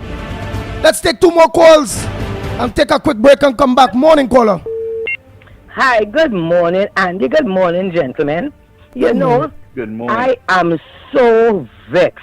Andy, and let me tell you, words cannot describe how angry I am since all this thing came out. Because, something else again. Look at the amount of wrong things this government has been doing for the past 9 years. Serious situation. Serious lawlessness. And every time we talk, and then nothing happen about it. Andy, I wish I could have come out next week as a tornado. That's the only way I would have liked to come out. And I was spinning. You see, like how them tornadoes has been in Ohio, and I was licking up every one of them government buildings. You understand? Because it is too much fraud, it's too much lawlessness, it's too much disrespect and advantage to Trinidad and Tobago and the people of Trinidad and Tobago. I personally, Andy, I don't shoo. I am no hypocrite. I ain't hiding behind no wall. And I'm telling you plain, I ain't feeling good enough, powerful enough, strong enough to carry no letter by that woman. That woman is in her right, and she can handle her story, and they can't do her not one damn thing because the Privy Council will deal with that, and they would lose. You understand? There's certain things you cannot do because you have to keep it in the law. But I am so fed up at this government. You understand? That the only thing I feel will do for all of them is to lick up all of them upside down because you know why? These people don't care about it. Look at the DSS. What is wrong with the people asking over and over? Look at the DSS. Rowley, the Prime Minister, went and he bring police from Britain to deal with the poor people and the DSS money. He went and he bring police from Guyana to deal with the poor people and the money wherever they were trying. You understand? He went and he bring Kate to investigate the UNC and to find, see if they can find things. They have the thing with Nelson Gate. Look at the amount of times this government have spent money and they have took action to find out things about the UNC. And you want to tell me situation after situation, crime after crime, corruption after corruption, and yet still we not seeing anything? The police should have been gone for him, but already, you hear? We should have thousands of people. I tell all you as I see it, because all your guys there, all you working for the past 9 years, and I say God bless all you. But we Port of Spain should have been, it should have been like Carnival Monday and Tuesday with people, because we money. We want to know where the money gone. You understand? We too much talk. They say sticks and stones can break my bones, but words cannot harm me. We words not harming Rowley. We words not harming Imbert. We words not harming the PNM. You understand? So it's about time. Something has to be done. The people have to come out in the thousands, like you see them university students coming out all over the world to sample their right. We are too weak and we are too coward. And we can continue talking and Imbert will continue laughing. You understand? We're not serious in this place. Because I have never, ever in my life, and I ain't done long, I have never, ever seen so much corruption, so much thieving, so much wrongdoing. But what happened this time? They are custom controlling because everything they're controlling, every department. But this woman, she stood up and she said, hey, this is wrong, you're only putting me in nonsense. That's what caused the whole thing, We find a good, decent one with integrity. I ain't fighting for she could be all right. But you know something? I want to know what we're doing about Imbert. Yeah? Because we have to ask, we want to live better. We want to live better. And when all the TV money, we want to know where we money gone. We have to get answers to that. Don't lie, don't say about glitch, don't cover up. You know, paying or you thief the money. All you do, all you wasn't supposed to do with the money. All you did not spend the money on the citizens of Trinidad and Tobago and the well-being of Trinidad and Tobago. And all you talking shipness, but the country have no money. The country full of money, but the country have money for we the ordinary people. The country have money for the 1% and for the rich to get richer and for we to get poorer. People, it can't get worse than this. It can't get worse than this. And I'll tell you, how we gonna live better if we don't stand up and fight? All you fellas, blessings to all of you. Thank you. Let's go for a quick break and come back. Oh boy. When we come back, more Mikey, you hear what they're saying? The urge of the people. Yeah, but at the end of the day, the people like they just don't have the fight again. Like they just don't want to come the out fight again. has to be there, and the government has no credibility, and we the people don't trust them, and we have to make sure and let them understand that come next week, the people are ready, the fight is there, when we come back.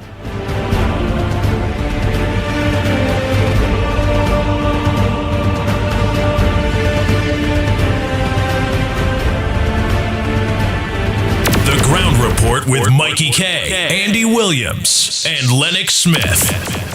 The rainy season is here, so be weather smart and change your tires to handle the nation's wet roads. After all, you don't want to be the one to cause any accidents, do you? So why not check out Racetrack Wheels right now? They're the only one that gives you quality tires to hold the road properly. And to top it off, Racetrack Wheels carries all sizes of tires for all makes of vehicles. They are the sole distributors for Salem and Achilles tires. These tires carry a full manufactured warranty and is the #1 tire for comfort and performance in this rainy weather. We have the latest rims in all sizes, all at drastically low prices. We also do blank wheels that could be drilled to your vehicle specification. It's all about new technology and keeping ahead of the game. So hurry on down to Racetrack Wheels, 3 locations: 330 Eastern Main Road, Aruca, 82 Bethany Road, Bucco, Tobago, and 64th Southern Main Road, Chase Village, or call 285-9168. So my friend, take it from me and be weather smart this season and change your tires right now at Racetrack Wheels.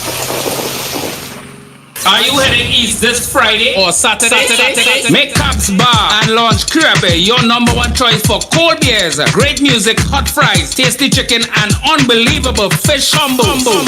From 4 p.m., join more FM's Starboy Kerry and yours truly Music Library. Cabs Bar, your one-stop for cold beers, tasty food, fun, and yes, each and every Friday and Saturday, win a bottle on the spot at 11 p.m. Yes, complete on location, the entry form, and at 11 p.m. you come an instant bottle winner. The one place in the east where the beers are very cold and the fries are very hot and the chicken and fish combo tasty. So join the fun at Cabs Bar and Lounge at Curep. Lauren saying call out in New York City. A lucky homeowner will win a brand new car. Yes! A brand new Mitsubishi Expander Cross. Yes, park in your 4-vehicle parking space. Limited availability. Get in a gear with DG Homes' newest gated community, Daniel Estate. The oasis of Cunupia will satisfy your needs for a new lifestyle. Beautifully designed, 3 bedrooms, 2 baths, modern interior, sophisticated finishings, with superbly manicured landscaped green spaces, front and backyard included, starting at $1.65 million. Call now and book a viewing. 691-5659. Beautiful home, beautiful car, beautiful life. Home is DG Homes, Daniel Estate, Cunupia. Saturday, 11th May. It's the ultimate partying pleasure where fashion meets passion in black. Kabuki's Black, the event. Kabuki's Black.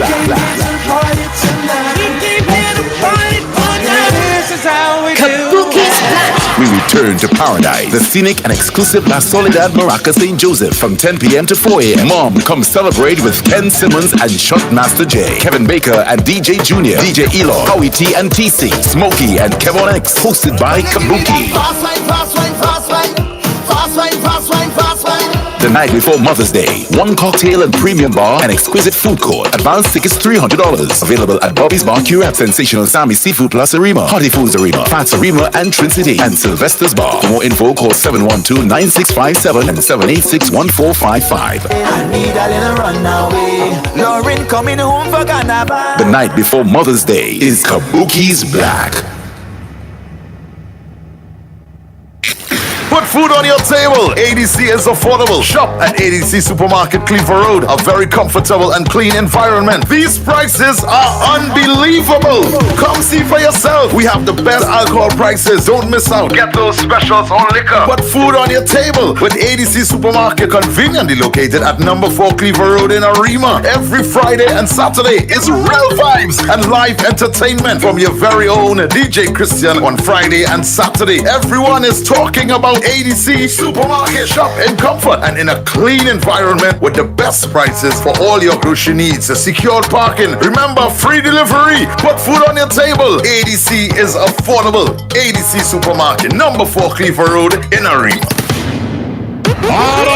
Trinidad and Tobago, welcome to the most premier reggae dancehall concert in the world. The World of Reggae. Saturday, June 8th, Queen's Park, Savannah, featuring the Emperor of Reggae. Shabba Ranks. Cool. Shabba Ranks. It's just reality.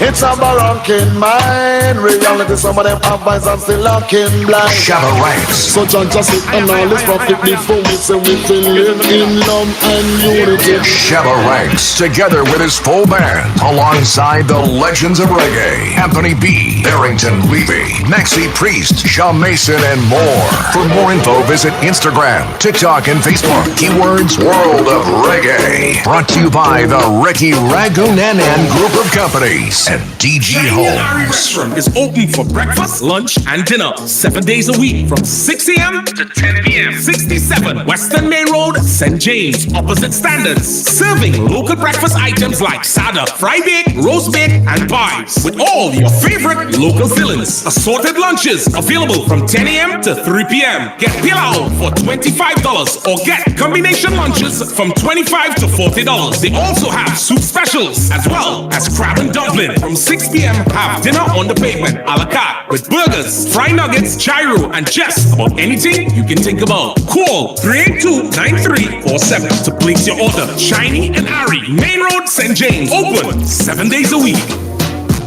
David Guide and Son Funeral Services, with locations in High Street, Siparia, Port of Spain, Couva, San Fernando, and Point Fortin. David Guide and Son Funeral Services is the choice for you. Having to lose someone you love is already hard, so funeral services and arrangements should be made easy. And at David Guide and Son, that is what we guarantee. We guarantee our customers exclusive services at affordable prices. Our services include funeral pre-arrangement packages, casket customization, great customer service, the latest in body preparation technology, and the best fleet of vehicles to give your loved ones the send-off they deserve. With 5 convenient locations located nationwide, feel free to call or visit us today. With full packages starting from as low as $7,500, call David Guide and Son Funeral Services today. Distinctive, not expensive.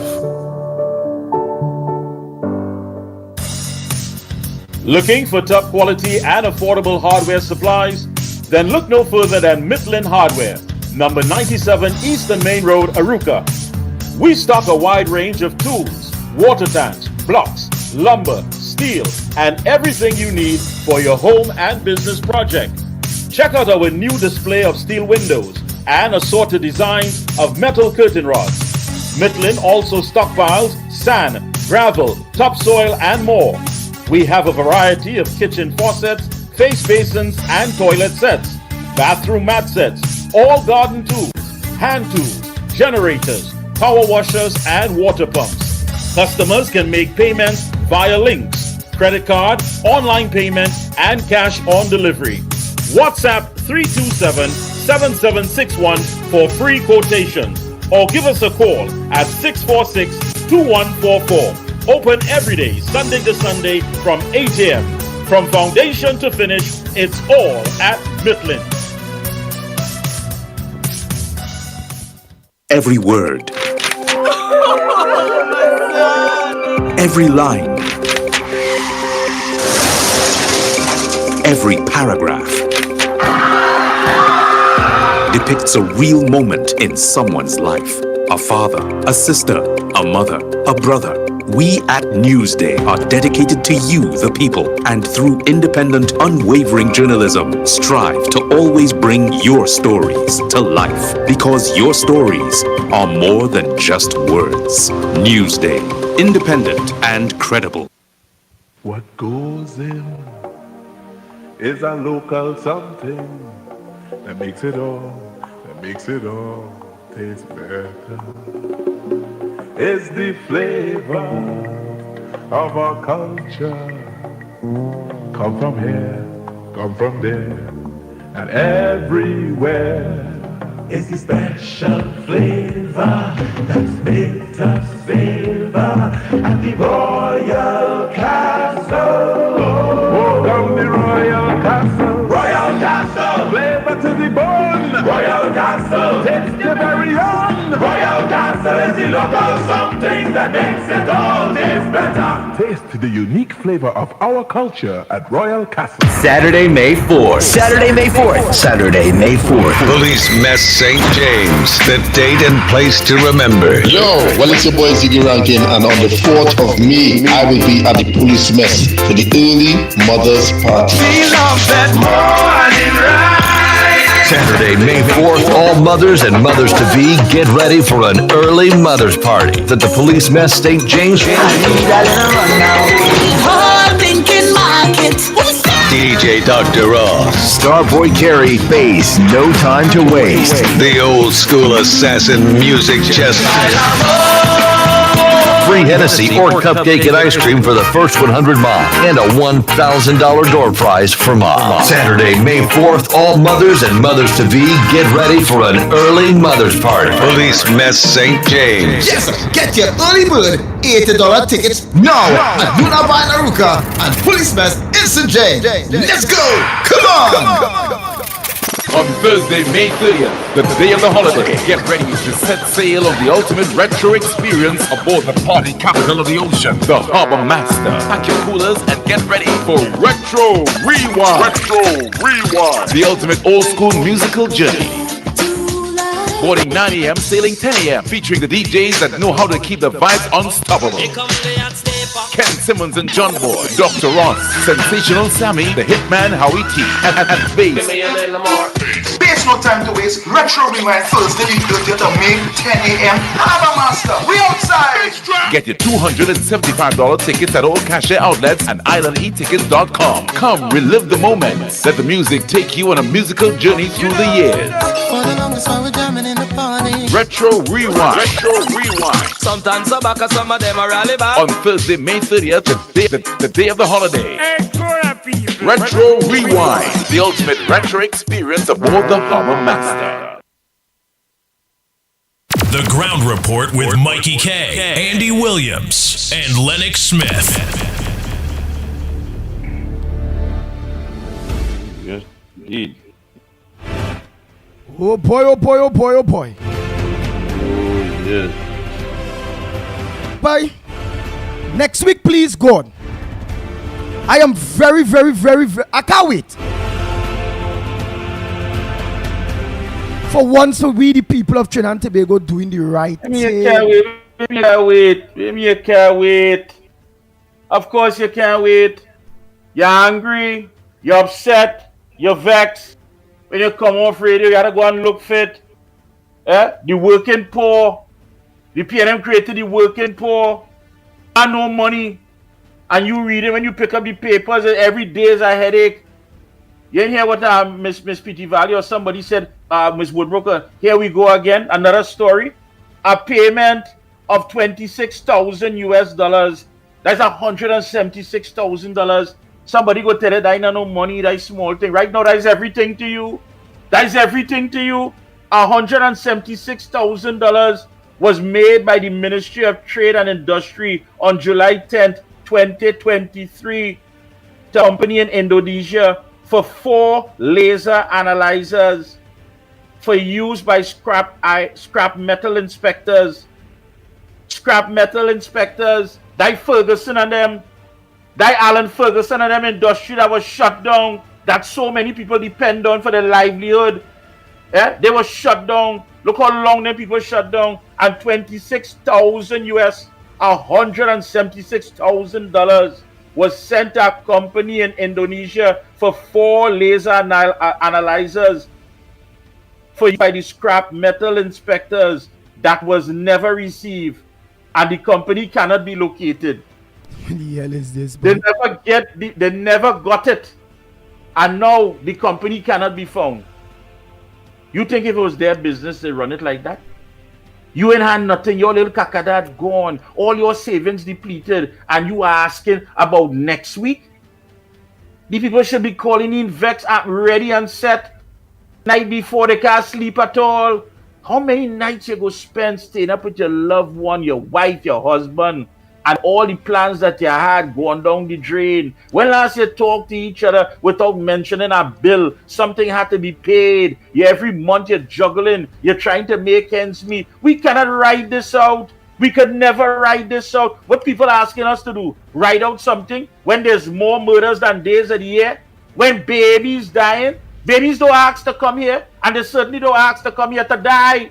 Babies dying. They did an investigation, Paho, and they interview one parent of any of those babies that died, not one parent, to make a connection, to find out what was said to them. If anybody tell them, don't worry, it's okay, the things that were told, that were lied to them. You interview nobody, and babies dying, high unemployment, people looking for work, you can't get work. Look at the Forex challenges. You can't go to the bank. If you get $50 US, you should be lucky. You had to travel with that. See how best you could make out. High food prices. You going in the grocery with $3 come like nothing now. Think about that. $3 billion in our money is missing. It's missing, it gone. The amazing Mumford just say Alakaza, and the money gone. Your money gone. And close to $1 billion in expenditure is unaccounted for. Students fall through the crack. They fall through the cracks. Senior citizens can't make their monthly obligations. These people can't go and even get a little medicine, the little toiletries. Before they even get it, the money gone. They can't put a $5 in a little baby girl hand. Put aside this for the little grandchild. Today or tomorrow if I close my eyes. Nothing. Granny and grandpa can't leave nothing for them. The middle class wipe out and the pay them created the working poor. And you're still asking about next week? You're still asking? You should be ready, locked and loaded to come out. The Ground Report with Mikey K, Andy Williams, and Lennox Smith. So again, the lines are open for you, the people. Are you ready? Are you? Morning caller. Where you calling from? Go ahead, caller. Where?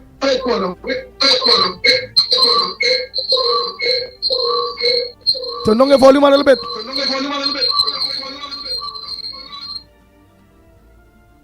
Go ahead, caller. Nah. Next call. Well, I had to load down the volume, man. Yeah. Morning caller. And good morning to you, Andy. Andy for Grandy, and Grandy is waiting, Andy. Mighty K, good morning to you. Lennox Smith. Morning. You know, the people in this country, not the PNM, the people in this country should realize to themselves now that, listen, they blame the People's Partnership, the UNC, for wrongdoing and thieving. Today, you get it from the horse's mouth, and you're telling me that the people in this country sitting on anybody, I ain't saying nothing. It's time to get up. You talk about $3 billion, Mighty K. You can't get a basic amenities. Food prices going up. They're taxing people left, right, and center. They're suffering the people them. And you're telling me $3 billion and more. That is, we will know when the UNC gets into office. We will know they are a bunch of thieves. And all your PNM supporters, all you against CPAP work, the crumbs, all you wake up, all you work more than that. All you work more than that. This country work more than that. And it's time the country should understand that the PNM need to get out of office immediately, my brother. Not next year, this year, run them out I thank you, my brother. Thank you very much. Would you, the people, be a part of next week, Wednesday, please, God? Bran Lara Pulmonar is where we will meet. And then we will walk from there to the Auditor General's office in support of her stance, because here we make it more bad. And listening to Mariano Brown this morning, Mikey K, and the man is technically saying that the AG had no right to even say pick a side. He was to be neutral. He was to stay out of that. Let Imsbert handle his stories as the minister. It's his responsibility. But Imbert going in parliament, they say it's not he that's do the work. He's just the minister. That's what the man saying, you know. I don't understand that, but you told the lady to go and seek legal advice. The problem now, you don't want to pay the bill. You were supposed to protect the lady. You were supposed to protect the Auditor General. How you getting tied up in that? Again, when they come with the nonsense, because they will come with it, and the only thing that they can play is the race card. They have nothing. I don't know how it is that some people has listened to this utter rubbish. You have to be really sick in your head to listen to some of these shows that the PNM have, when all they could talk about is dividing us. Race. Lost you a little bit there, Mikey. Let me take a call over the time. Oh boy. Morning caller. Go ahead. Morning, Andy. Good morning to you. Everybody on God. Yes, let me tell you a little bit of history here. You remember, this is Eric Williams had a daughter named Erica Williams? Yes. If you're old enough to know that. And they want to borrow money from Erica to run the country when Erica, the Prime Minister was kind of bankrupt. She was walking away, but she wanted to lend to that government money. That is status quo and the mantra of the PNM from day one. Caller, you're coming out next week? You're coming out next week, caller? Next week, please, God. Brian, yes, you're coming out? 2020. You're coming out? Before that, because I know. That's what we're talking about. You're coming out. Coming out. And Andy, the point I was making is that people have to be sick in their head to listen to all this race talk. That's the only card they could play. But when they come to you, tell them in the exercise of the function under the Constitution, the Attorney General shall not be subject to the direction or control of any other person or authority. They cannot look to find any sort of logic there. This is totally void of logic. Any conversation that comes that is opposing to this fact here, something had to be wrong with you. They have no say in this. The Attorney General or the Auditor General? The Auditor General, the Constitution of the Auditor General shall not be subject to the direction or control of any other person or authority. They have no say in this matter. With the Auditor General, all you have to do is bring the supporting evidence. If they have a problem, let Sharon Felix bring it. Let that Google boy, whoever that done, let he bring it. Whoever, just tell the PNM people, let them bring it, because they go know if they have a problem. Maybe they have the evidence where the money went. Maybe they own the company in Indonesia. Any one of them who bumping the gum, who's suffering, any one of them own any of the companies that money was paid to. Anybody was renting from them. So what they're talking about? Bring the supporting evidence. What you have to hide? Every day we ask the question, what does Rowley and his government have to hide?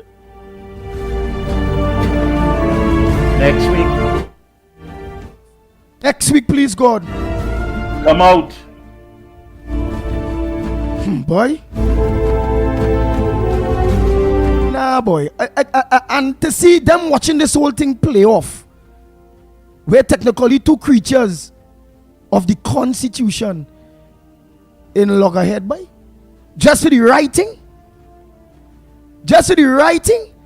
And with our Attorney General technically supporting the Finance Minister and Ministry in all of this. When the Attorney General was supposed to be advising Colin Imbert, why, to bypass this situation, You had to bring the supporting documents. That is supposed to be his involvement.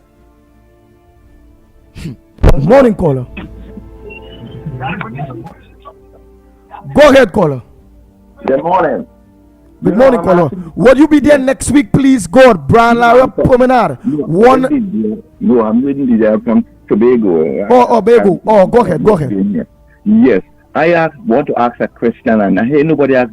After these people appearing out of office, are they going to get away with all these things they're doing? The government to take over, are they allowing them to get away with all these evil things that they have done? I don't think it would be so. Thank you very much, and I think that question was answered. What brought this is Dave Tanku interview that even helped drive this when Dave Tanku break it down on exactly what's going on. And when that interview with Dave Tanku, he did mention if he is a part of any government or the government itself, and he mentioned what the UNC did back then, which is before a minister just started getting an allegation, and Kamala Prasad says, he said, tell them go clear the name. Look at what's going on now with all kind of information, and Dr. Rowley ain't send none or fire none or tell nobody yet go clear the name. So it will be investigated.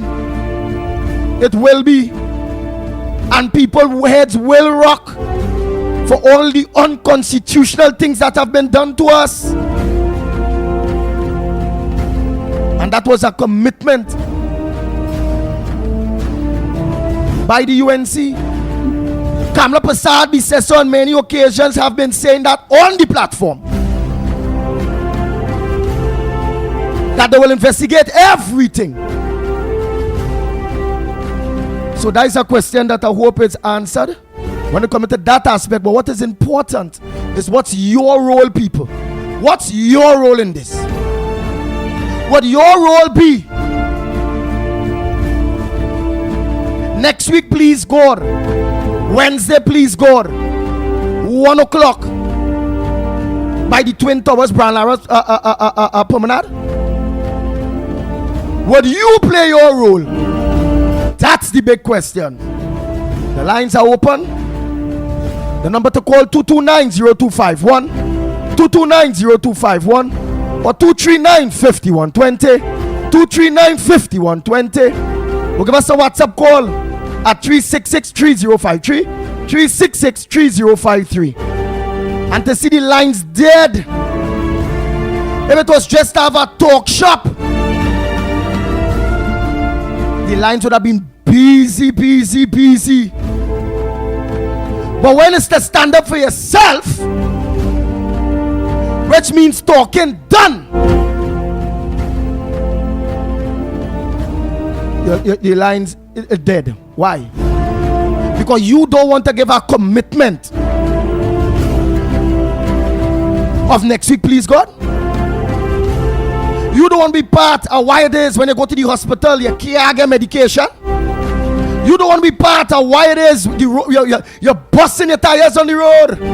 You public servants don't want to know why they only can give you 4% and only still can't give you money. I'll be real. You the scrap iron dealers, because we're going with the machine that lick up all here. That money gone. All the industry drop. All you go be there. Morning caller. And good morning. This is only one instance where the woman exposed them. What about the other things? And we can't get medicine in the hospital, and all over the country, every ministry gone bad. And 3 billion, that's only one little instance. What about the rest of money? And they want to bully the woman, boy. And she asking them with the pre-protocol letter to apologize. We have one no apology. And Mr. Andy Williams, you see this Dave Tanku, we want to hear from the leader of the opposition what he is going to do. We want to hear Dave Tanku. We want to hear the opposition leader. What she going to do about this situation and this PNM government. Call her and ask her. Thank you, Andy. Thank you very much. Oh boy, oh boy, oh boy, oh boy. Morning caller. And we'll be doing that very soon. Having hopefully Kamala Prasad Bisasa interviewed to answer just that.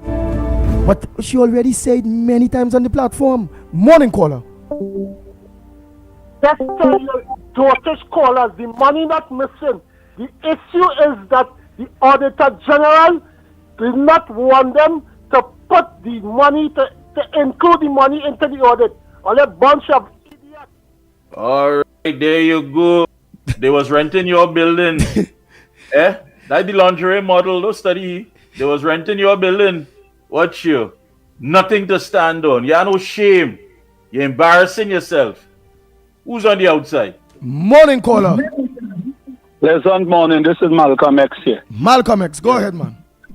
Listen to me now, Andy. Morning, Mikey K and Lennox.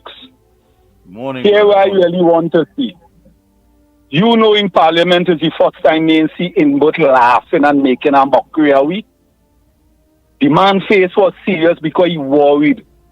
And I go tell you something, Trinidad and Tobago, you see that stupid person we talk. We all you interested in all your children and all your grandchildren. And sometimes I feel some all you is bisexual or homosexual or some kind of sexual. Because if all you see what's going on in this country and all you condone it, it's the first time in the history an Auditor General could come and give the nation a report about things. Since, let me tell you something. I am 66 years right now. Since I small, I hear about Hollow and corruption. Then I hear with under the now with Bernadette James in the airport. Right? Now all you're hearing money we could have been spending to fix the boiler, to fix the medicine in the country for the old people. And all you still want to condone that this government really running the country good? Man, Trinidad and Tobago, let me tell all you something. I can't wait to see when it has an implementation that people really start to get locked up. Any government will come in to start to lock up politicians and these people we can account for the public purse. I gain them 100. But if that hold me for voting 40 times, I vote in 40 times. Let me tell Trinidad and Tobago something. You see that money where they spend before election well, they just say AGC, but it wasn't AGC. It's alleged they say it's 100 million. Where they spend to give young people job in Maloney, Sharford, Cocoa, and then it went so bad that somebody passed and break up the window and the glass by AGDC office. You see that $100 million? That could have spent in something that the Auditor General could have received for. Right? If all you really check it out, watch on the highway, watch by Train City how much people with placard begging. That money we're in both and them can't account for. If they really account for it, we would have been in a better position. I can't wait for Wednesday or wherever because it's in last year I waiting. I telling all you Trinidad and Tobago, corruption is like that's the national anthem. Because it's years now you just hearing about corruption and nothing happening. Lennox, let me draft up something, go by United Nations, go by somebody, and let me get some kind of attention at the wrong way going on, because all the independent institute in this country, this government, like they had them hush. No, the Auditor General ain't taking hush. Man, let me tell all you something. Look, I go on me, boy. Malcolm X, next week, I know you'll be out there, and of course tomorrow morning we'll be back, folks. We've got the signal, Sense and Sensibilities up next. Robert Amar, Mr. X, take you through the mid-morning session, and don't forget later on tonight, our very own Lennox Smith Corridor Transformation on social media. Folks, on behalf of the entire team, remember, next week, where the money gone, come out. We have a letter to deliver. Come out. Until tomorrow, be safe. We are out.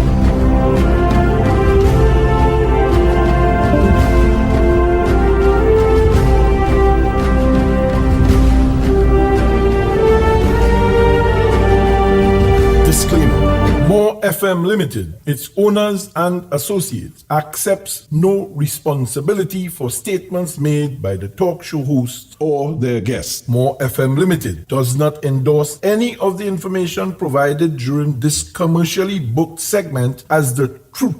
That you have to judge for yourself. We, however, reserve the right to question statements made. But in this time of misinformation, government-controlled media, and corruption, it is sometimes hard to get the truth. But we must try. It is not our intention to discriminate or annoy anyone. We believe it is our constitutional right to free speech, to voice our opinion, and our duty to the population and country to expose the truth. More FM Limited takes no responsibility for the opinions of others. From every street corner to every block, Yeah, I hope you're ready for this one. it's More FM 104.7.